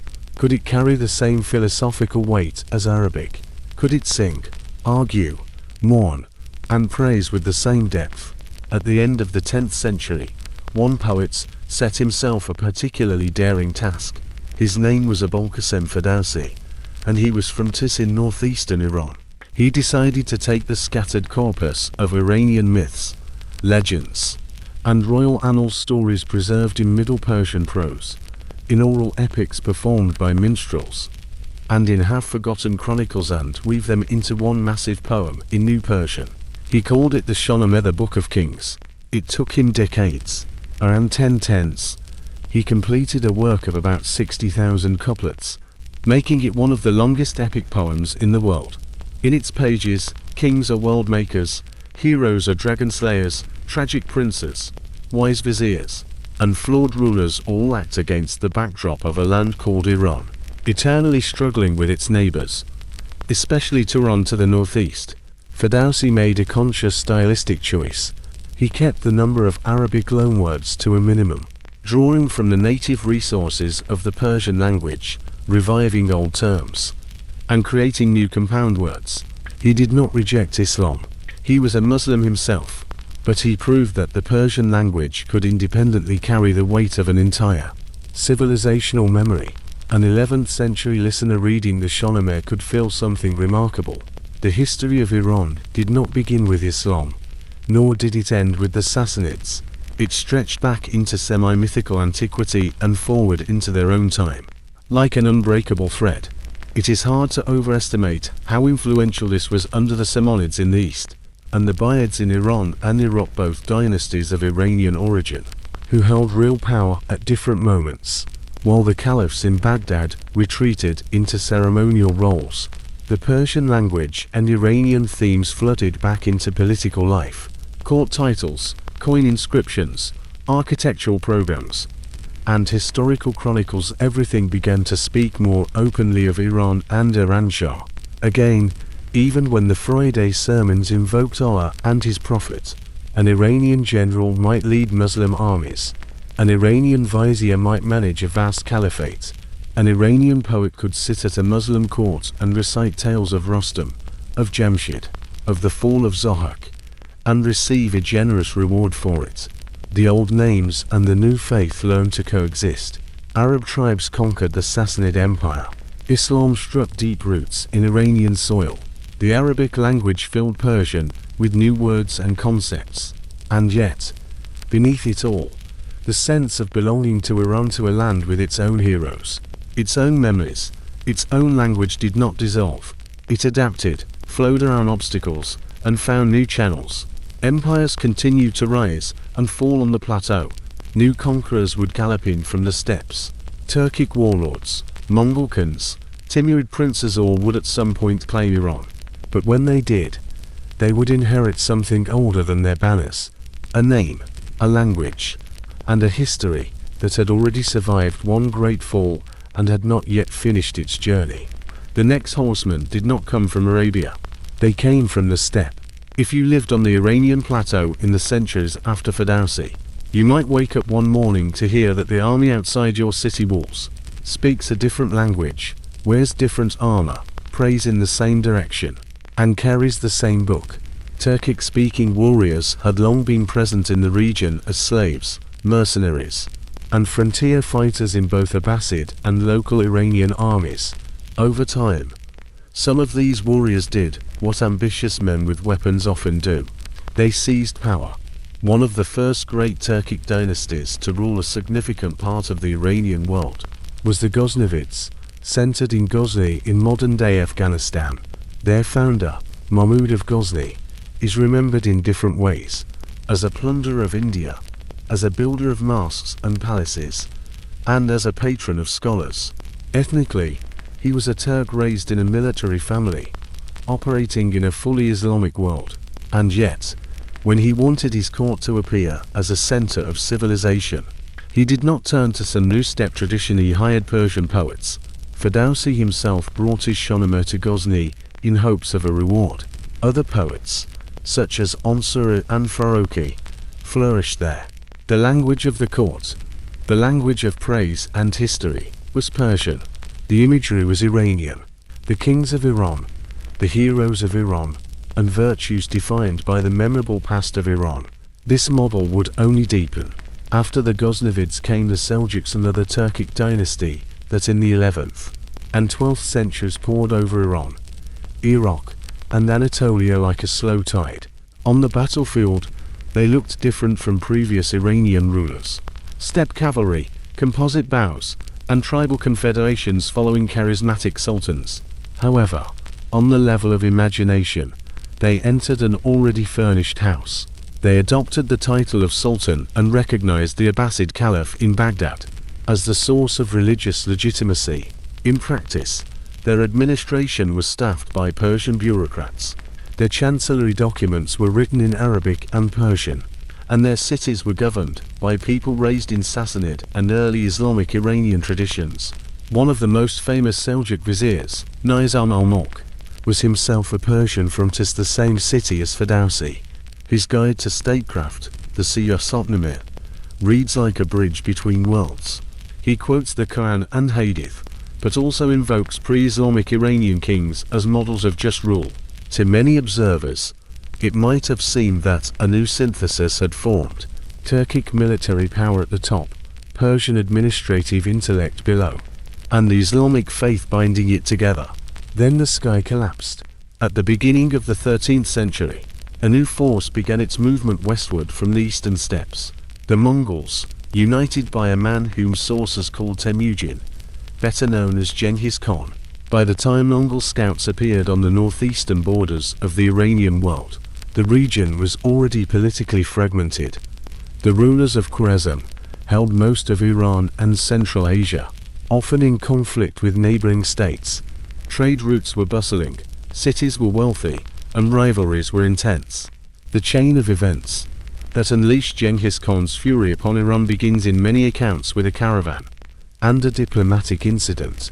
Merchants killed, ambassadors executed or humiliated. The details are disputed, but the essence remains the same. The Mongol leader perceived this as an unpardonable insult. What followed in the period from roughly 1219 to 1221 was one of the most devastating invasions Iran had ever seen.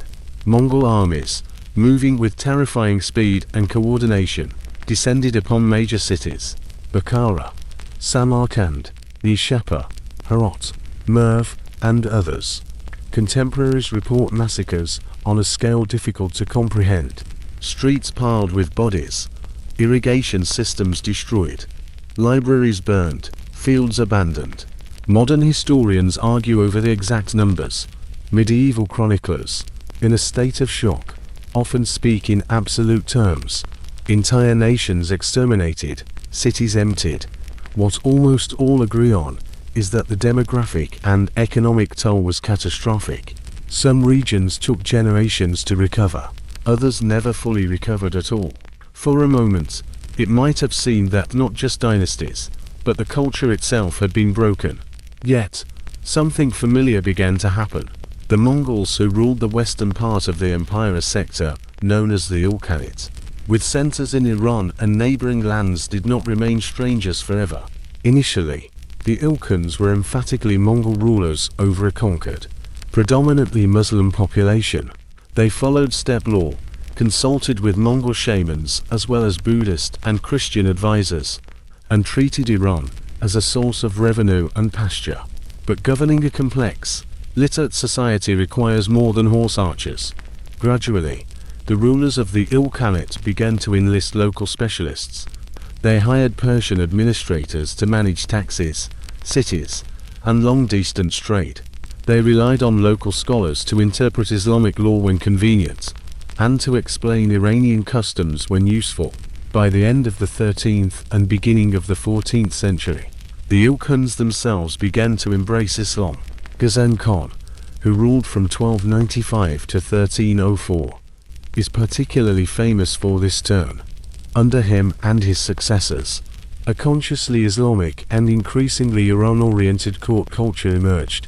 One of the key figures in this transformation was a man named Rashid al-Din Hamadani, a physician of Jewish origin who converted to Islam, rose to the position of vizier, and became one of the most important historians of the medieval world. Working at the Ilkhanid court, Rashid al-Din oversaw the creation of the Jami al-Tawarikh Compendium of Chronicles. It was not just a history of the Mongols. It was an attempt to gather the histories of many peoples: Chinese, Indians, Europeans, Iranians, into a single illustrated Persian project. Consider what this means. A Mongol court in Iran commissioned a vast, visually rich world history, written primarily in the Persian language, integrating steppe traditions into Iranian and Islamic narrative frameworks. The conquerors did not simply erase the culture they captured. They were drawn into it, woven in, transforming from a storm into another thread. In time, the Ilkhanate disintegrated. Local dynasties rose. In the eastern Iranian world, in Central Asia, new powers appeared. Some traced their prestige back to the Mongols, others to older Iranian or Turkic lineages. Into this shifting landscape burst another conqueror, with steppe roots and Iranian ambitions: Timur, known in the West as Tamerlane. Timur was a Turco-Mongol warlord from the region around Samarkand. He claimed to be restoring the Mongol order, but his style of rule and cultural choices tell a more complex story. On the battlefield, he was ruthless, leading pyramids of skulls at defiant cities, displacing populations and crushing rivals. But in the cities he favored Samarkand, and later Hart. Under his successors he invested vast resources in art, architecture, and science. The dynasty that grew from his campaigns, the Timurids, ruled a patchwork of territories in Central Asia, eastern Iran, and parts of Afghanistan. Politically, their control fluctuated. Culturally, their influence was colossal. Under the Timurids, Persian art entered a new, highly refined phase. Workshops in Herat and Samarkand produced some of the most exquisite miniatures. In the Islamic world, richly colored, detailed illustrations for epics, romances, and histories. Calligraphers perfected scripts, turning the written word itself into ornament.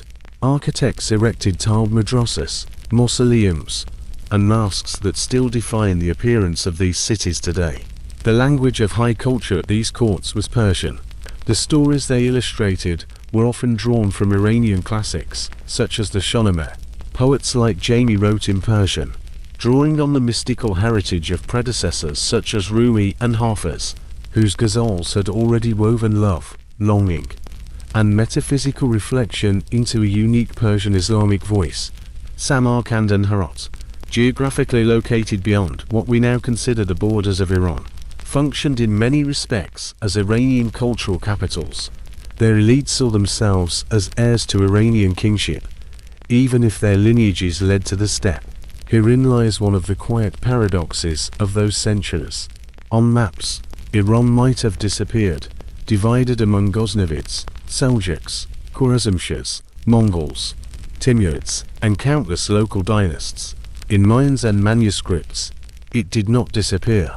Poets and historians continued to use words like Iran and Iran-Shah to describe a cultural, and sometimes geographical, whole, even if no single ruler commanded it in its entirety.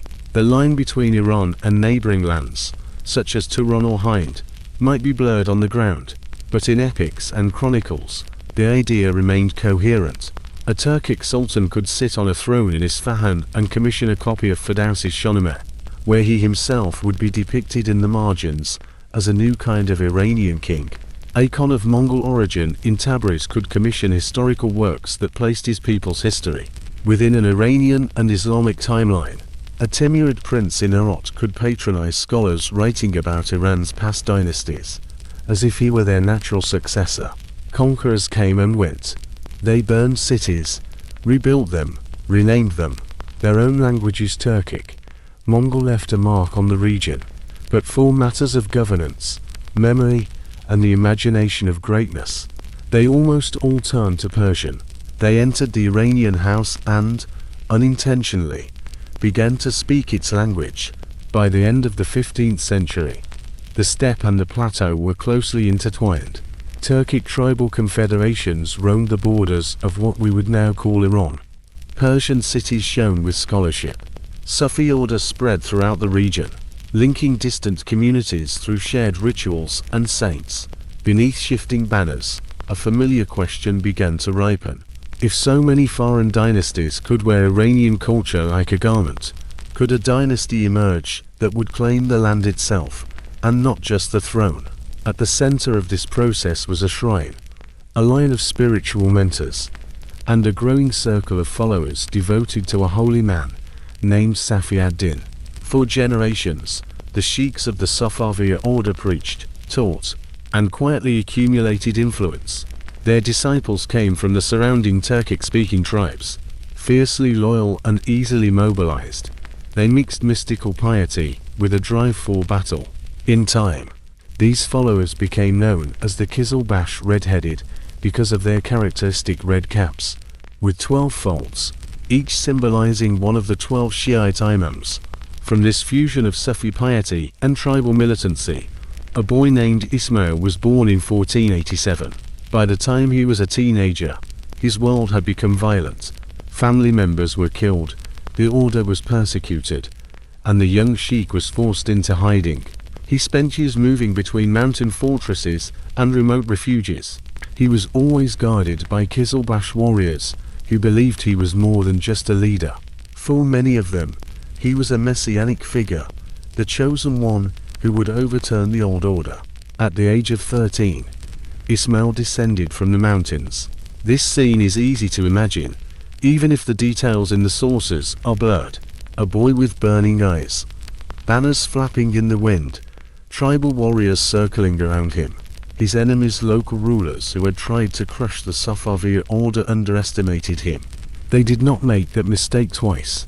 In a series of battles at the turn of the 16th century, Ismail crushed rival forces in the northwest of the Iranian world. Cities opened their gates. Tribal leaders switched sides. In a few years, the teenager from Ardabil carved out a kingdom that stretched across Azerbaijan to most of what we now consider northern and western Iran.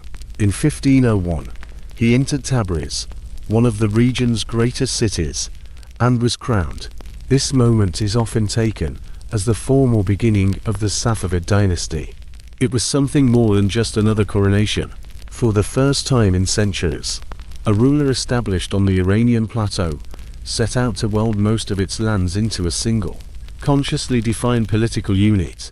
Not just the holdings of such and such a sultan, not just lands paying tax to such and such a conqueror, but something closer to the old idea of Iran becoming concrete once again. Ismail acted quickly during the first decade and a half of his reign. His armies rolled east into Khorasan, south toward Fars, west into Iraq, and north into the Caucasus. Victories alternated with bloody setbacks, especially against the rising Ottoman Empire to the west.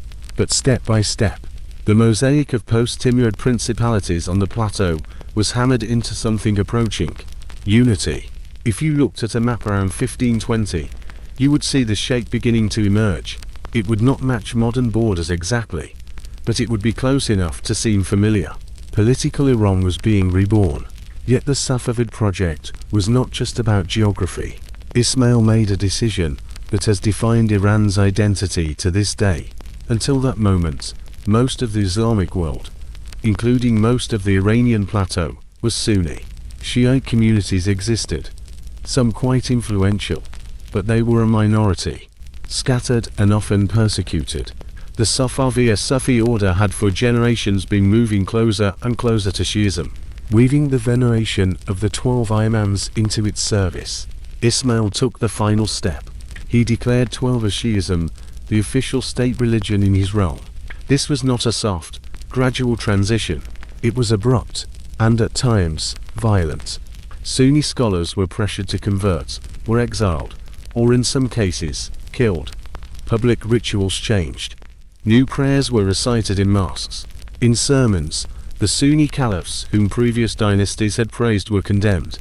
Special honors were paid to shrines associated with the family of the Prophet.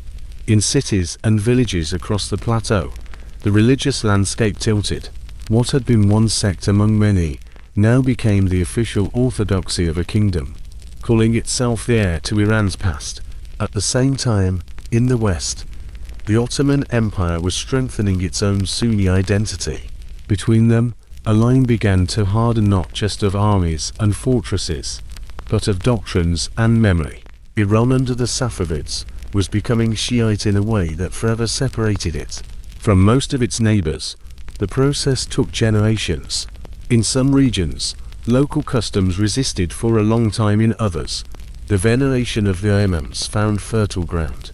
Throughout the 16th and 17th centuries, invited scholars from places like Lebanon and Iraq helped systematize Shiite law and theology in the Safavid domains, teaching, debating, and creating books that would become the foundation of Iranian religious life.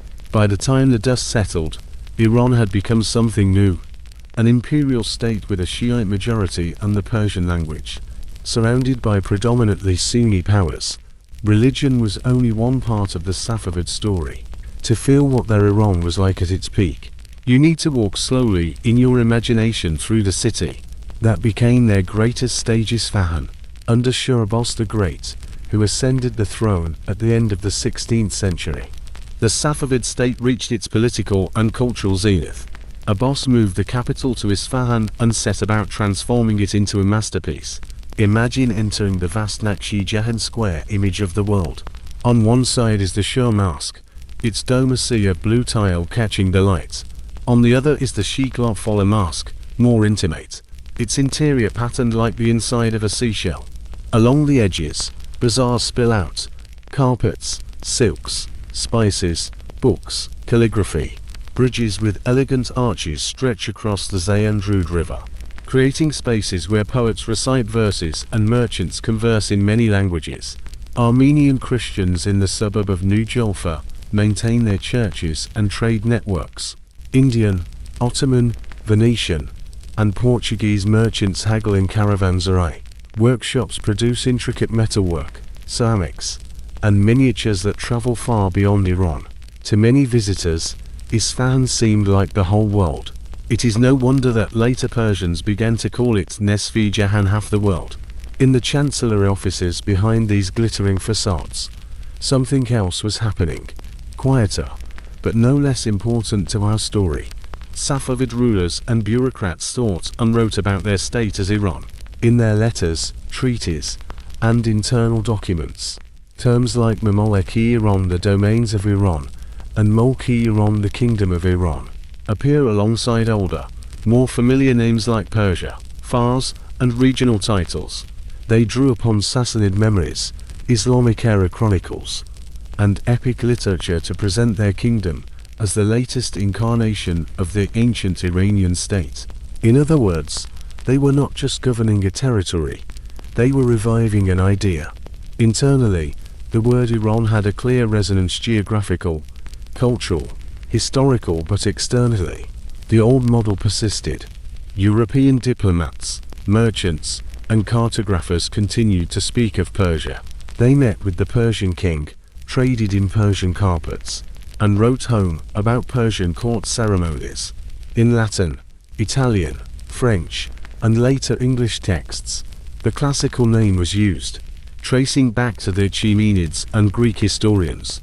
Sometimes, Safavid court letters sent to Europe were translated and labeled with the word Persia in the margins. Even if the original Persian text spoke of Iran, the two names overlapped.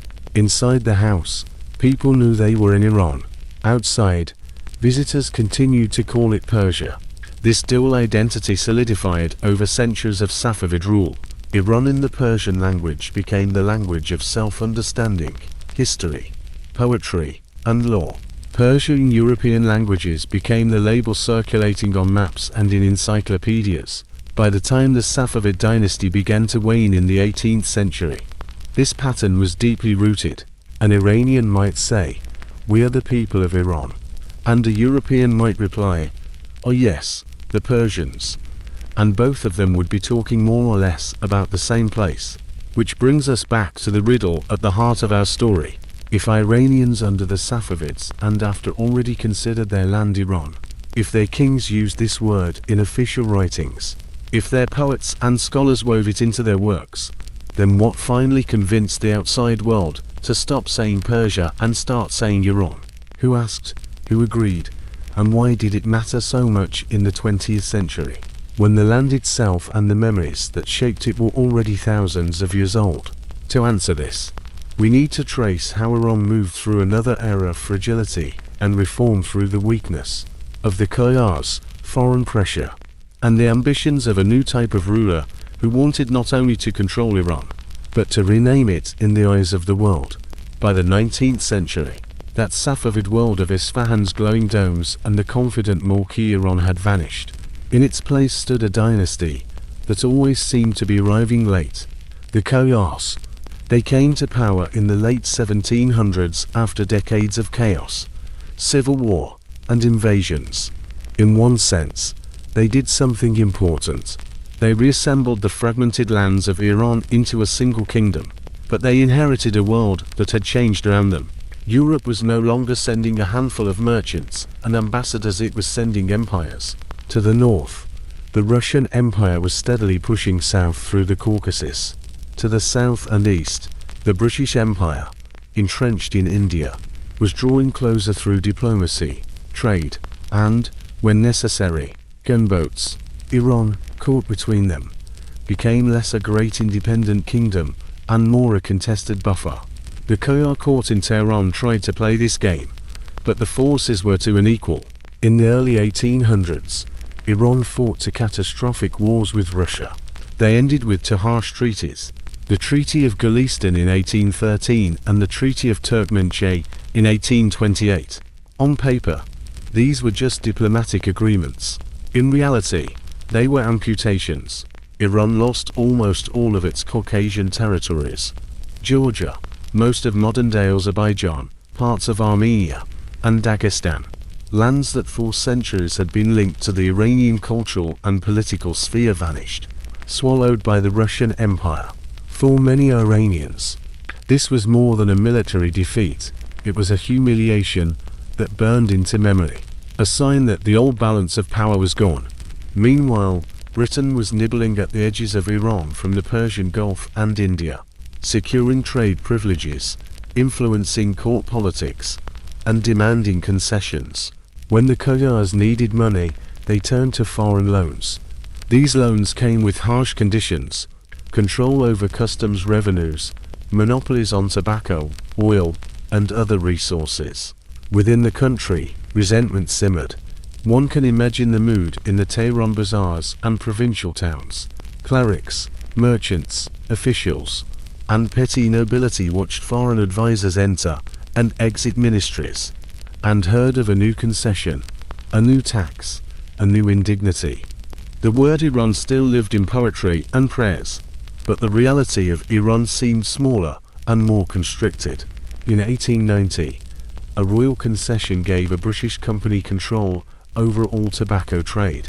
For many, this was the final straw. The reaction was unexpected. A broad, coordinated boycott. Tobacco merchants closed their shops. People stopped smoking in public. Religious leaders issued decrees declaring tobacco use forbidden until the concession was repealed. The Shah eventually backed down. It was a glimpse of something new, a people discovering their political voice. That voice grew louder a decade later.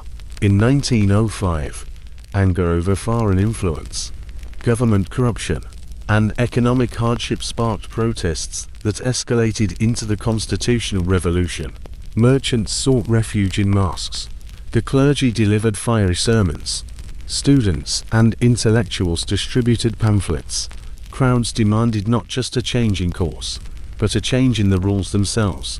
They wanted a written constitution, a parliament, and a limit on the Shah's power.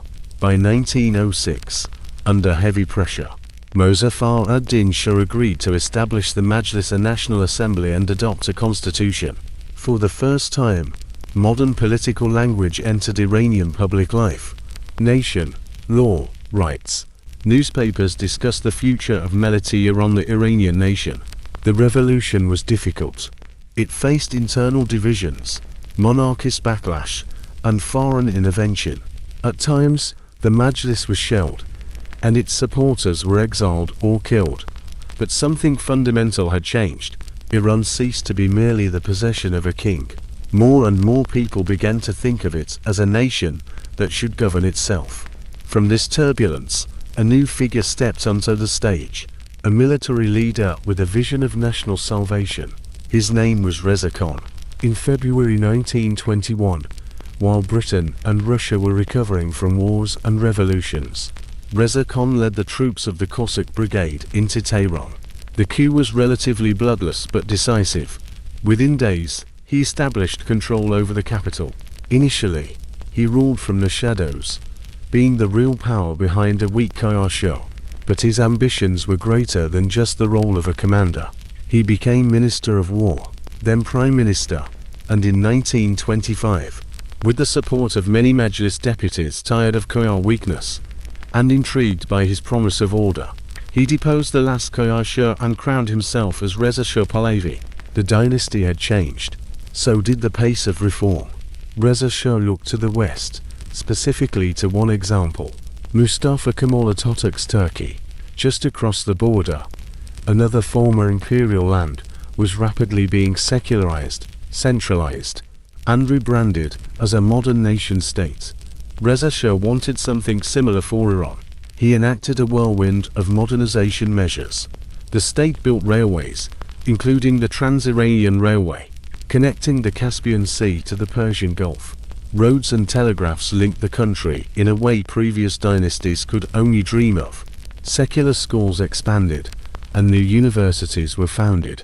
The legal system was rebuilt based on civil codes and European-style courts, limiting the role of traditional religious law in many areas.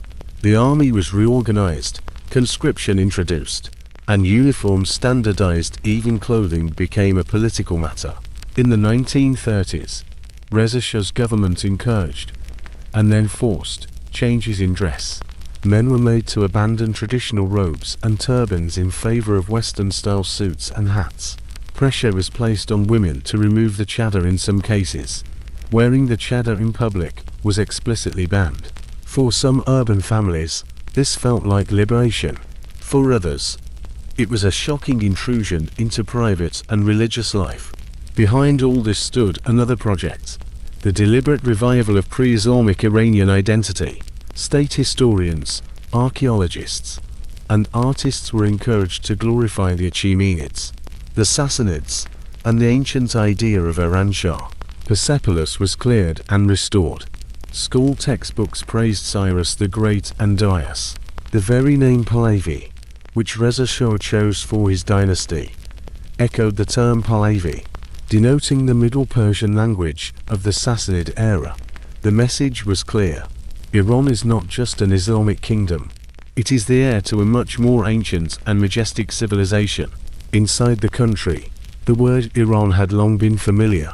Now the state was cladding it in marble and myths, transforming it into a modern brand. However, outside, most of the world still said Persia. In 1935, Reza Shah decided to change this. That year, he sent an official request to foreign governments and international organizations, in official correspondence and affairs. They should stop calling his country Persia and instead use the name Iran. The argument he and his advisors put forward was direct. Iran, they said, is the true ancient name of the country, found in old inscriptions, epic poetry, and common usage. Persia, on the other hand, was a Greco-Latin exonym derived from Pars, one province among many frozen in time. Due to centuries of Western habits, if the Iranians themselves call their land Iran, why shouldn't everyone else do the same? The request was largely granted. Diplomatic dispatches, treaties, and maps began to change terminology in English, French, Russian, and other languages. Iran moved from the periphery to the center. But the story does not end with a simple act of national self-assertion. Everything becomes more complicated. Historians and commentators have long discussed what else was in the air in 1935. One line of speculation points to the global climate of the 1930s, when Nazi Germany was loudly promoting ideas of Aryan racial identity. The word Iran is etymologically related to Aryan, both trace back to an ancient Indo-Iranian term that in an antique context referred to noble or free peoples. Some German scholars and ideologues of that time showed a keen, albeit distorted, interest in this connection. Did German advisors or diplomats in Tehran encourage Reza Shah to emphasize Iran instead of Persia, as part of a shared Aryan history? Did he see in this a propaganda advantage or a way to draw closer to what seemed at that moment to be a rising European power? Different sources point in different directions. Some reports suggest that German influence played a role, at least in reinforcing the decision. Others argue that the move was primarily internal, rooted in decades of Iranian nationalist thought, starting from the Constitutional Revolution and ending with Reza Shah's personal obsession with pre-Islamic greatness. The truth may be a mixture of both. There is no single document that would resolve this dispute definitively. We can only say that, after 1935, the mental map of the outside world changed. Iran began to appear where previously Persia had been printed by inertia. Not everyone welcomed these changes. Some Iranian intellectuals, especially those with close cultural ties to the West, felt that Persia carried a poetic and artistic resonance that Iran lacked in European languages. Persia evoked associations with carpets, miniatures, poetry, and a certain romantic aura built up over centuries of travel notes and Orientalist fantasies. For foreigners, Iran sounded unfamiliar and even harsh. Members of the diaspora, who grew up with a self-perception of being Persians, wondered what this meant for their identity. Inside the country, some critics feared that a rigidly managed cult of ancient Iran might push other layers of the country's past into the background, particularly its Islamic and regional diversity. Over time, the dispute subsided, but the issue never completely disappeared.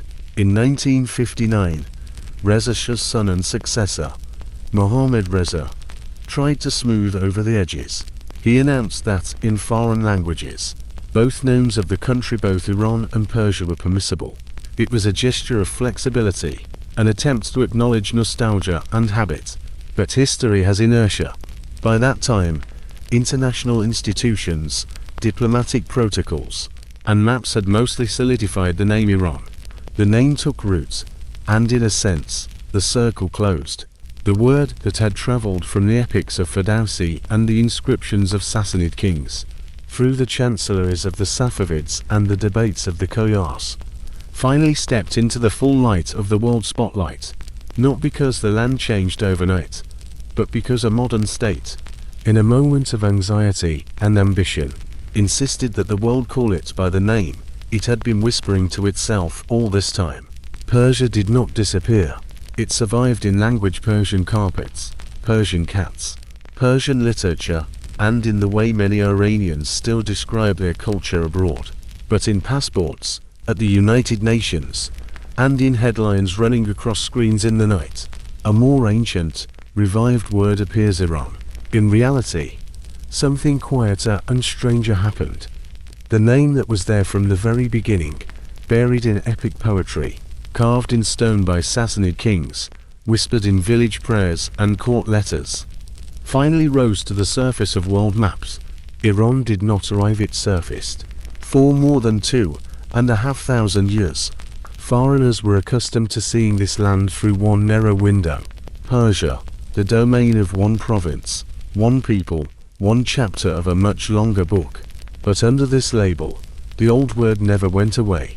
Iran, Eran Shah, the land of the Iranians. On this plateau, empires rose and fell.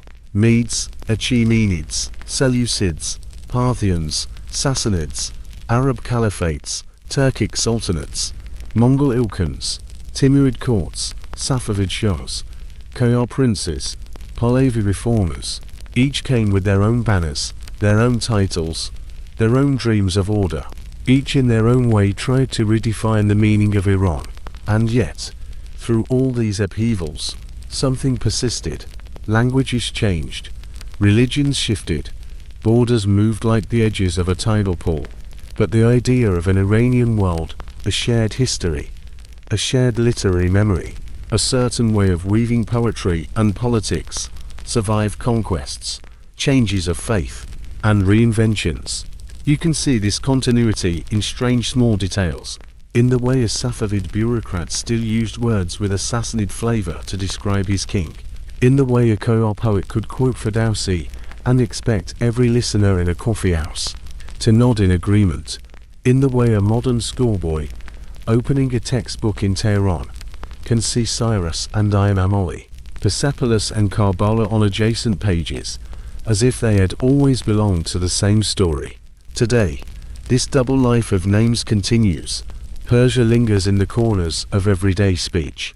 Persian carpets are spread in living rooms far from Isfahan. Persian cats curl up on windowsills. Persian miniatures hang in quiet museum halls.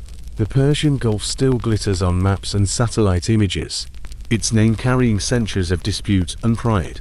And Iran stands on the world stage in passports, in embassies, in news feeds.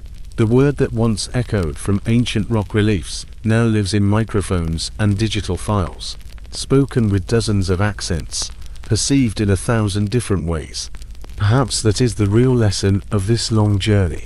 Names change, but identities are layered rather than replaced. A country can be Persia and Iran at the same time, depending on who is speaking, when, and why. Just as each of us carries within ourselves former versions of ourselves, under the guise of the person the world sees today. If this quiet walk through the millennia kept you company tonight, if you found yourself drifting along with the Medes, Achaemenids, Caliphs, and Shahs, take a moment before sleep takes you to like, subscribe, and leave a comment. Tell us where you are listening from, in what corner of the world you are lying now, imagining caravans crossing the plateau under a different sky. And if your mind still wanders further, to origins, vanished ancestors, and the deep prehistory of our species, you can explore these secrets in more detail in the book waiting at slepytimehistory.com. For now, let the names merge together. Persia, Iran, Eran Shah. Empires dissolving into dust, disputes over maps turning into whispers, dynasties shrinking to a few lines of printed text. What remains is a strip of land, a weaving of stories, and the quiet knowledge that identities, like rivers, continue to flow even when their surface seems changed. Let this thought rest you. Beneath the headlines and disputes, beneath the labels and borders, move ancient currents passing slowly through time. And when you close your eyes, you can allow yourself to drift softly with them into sleep.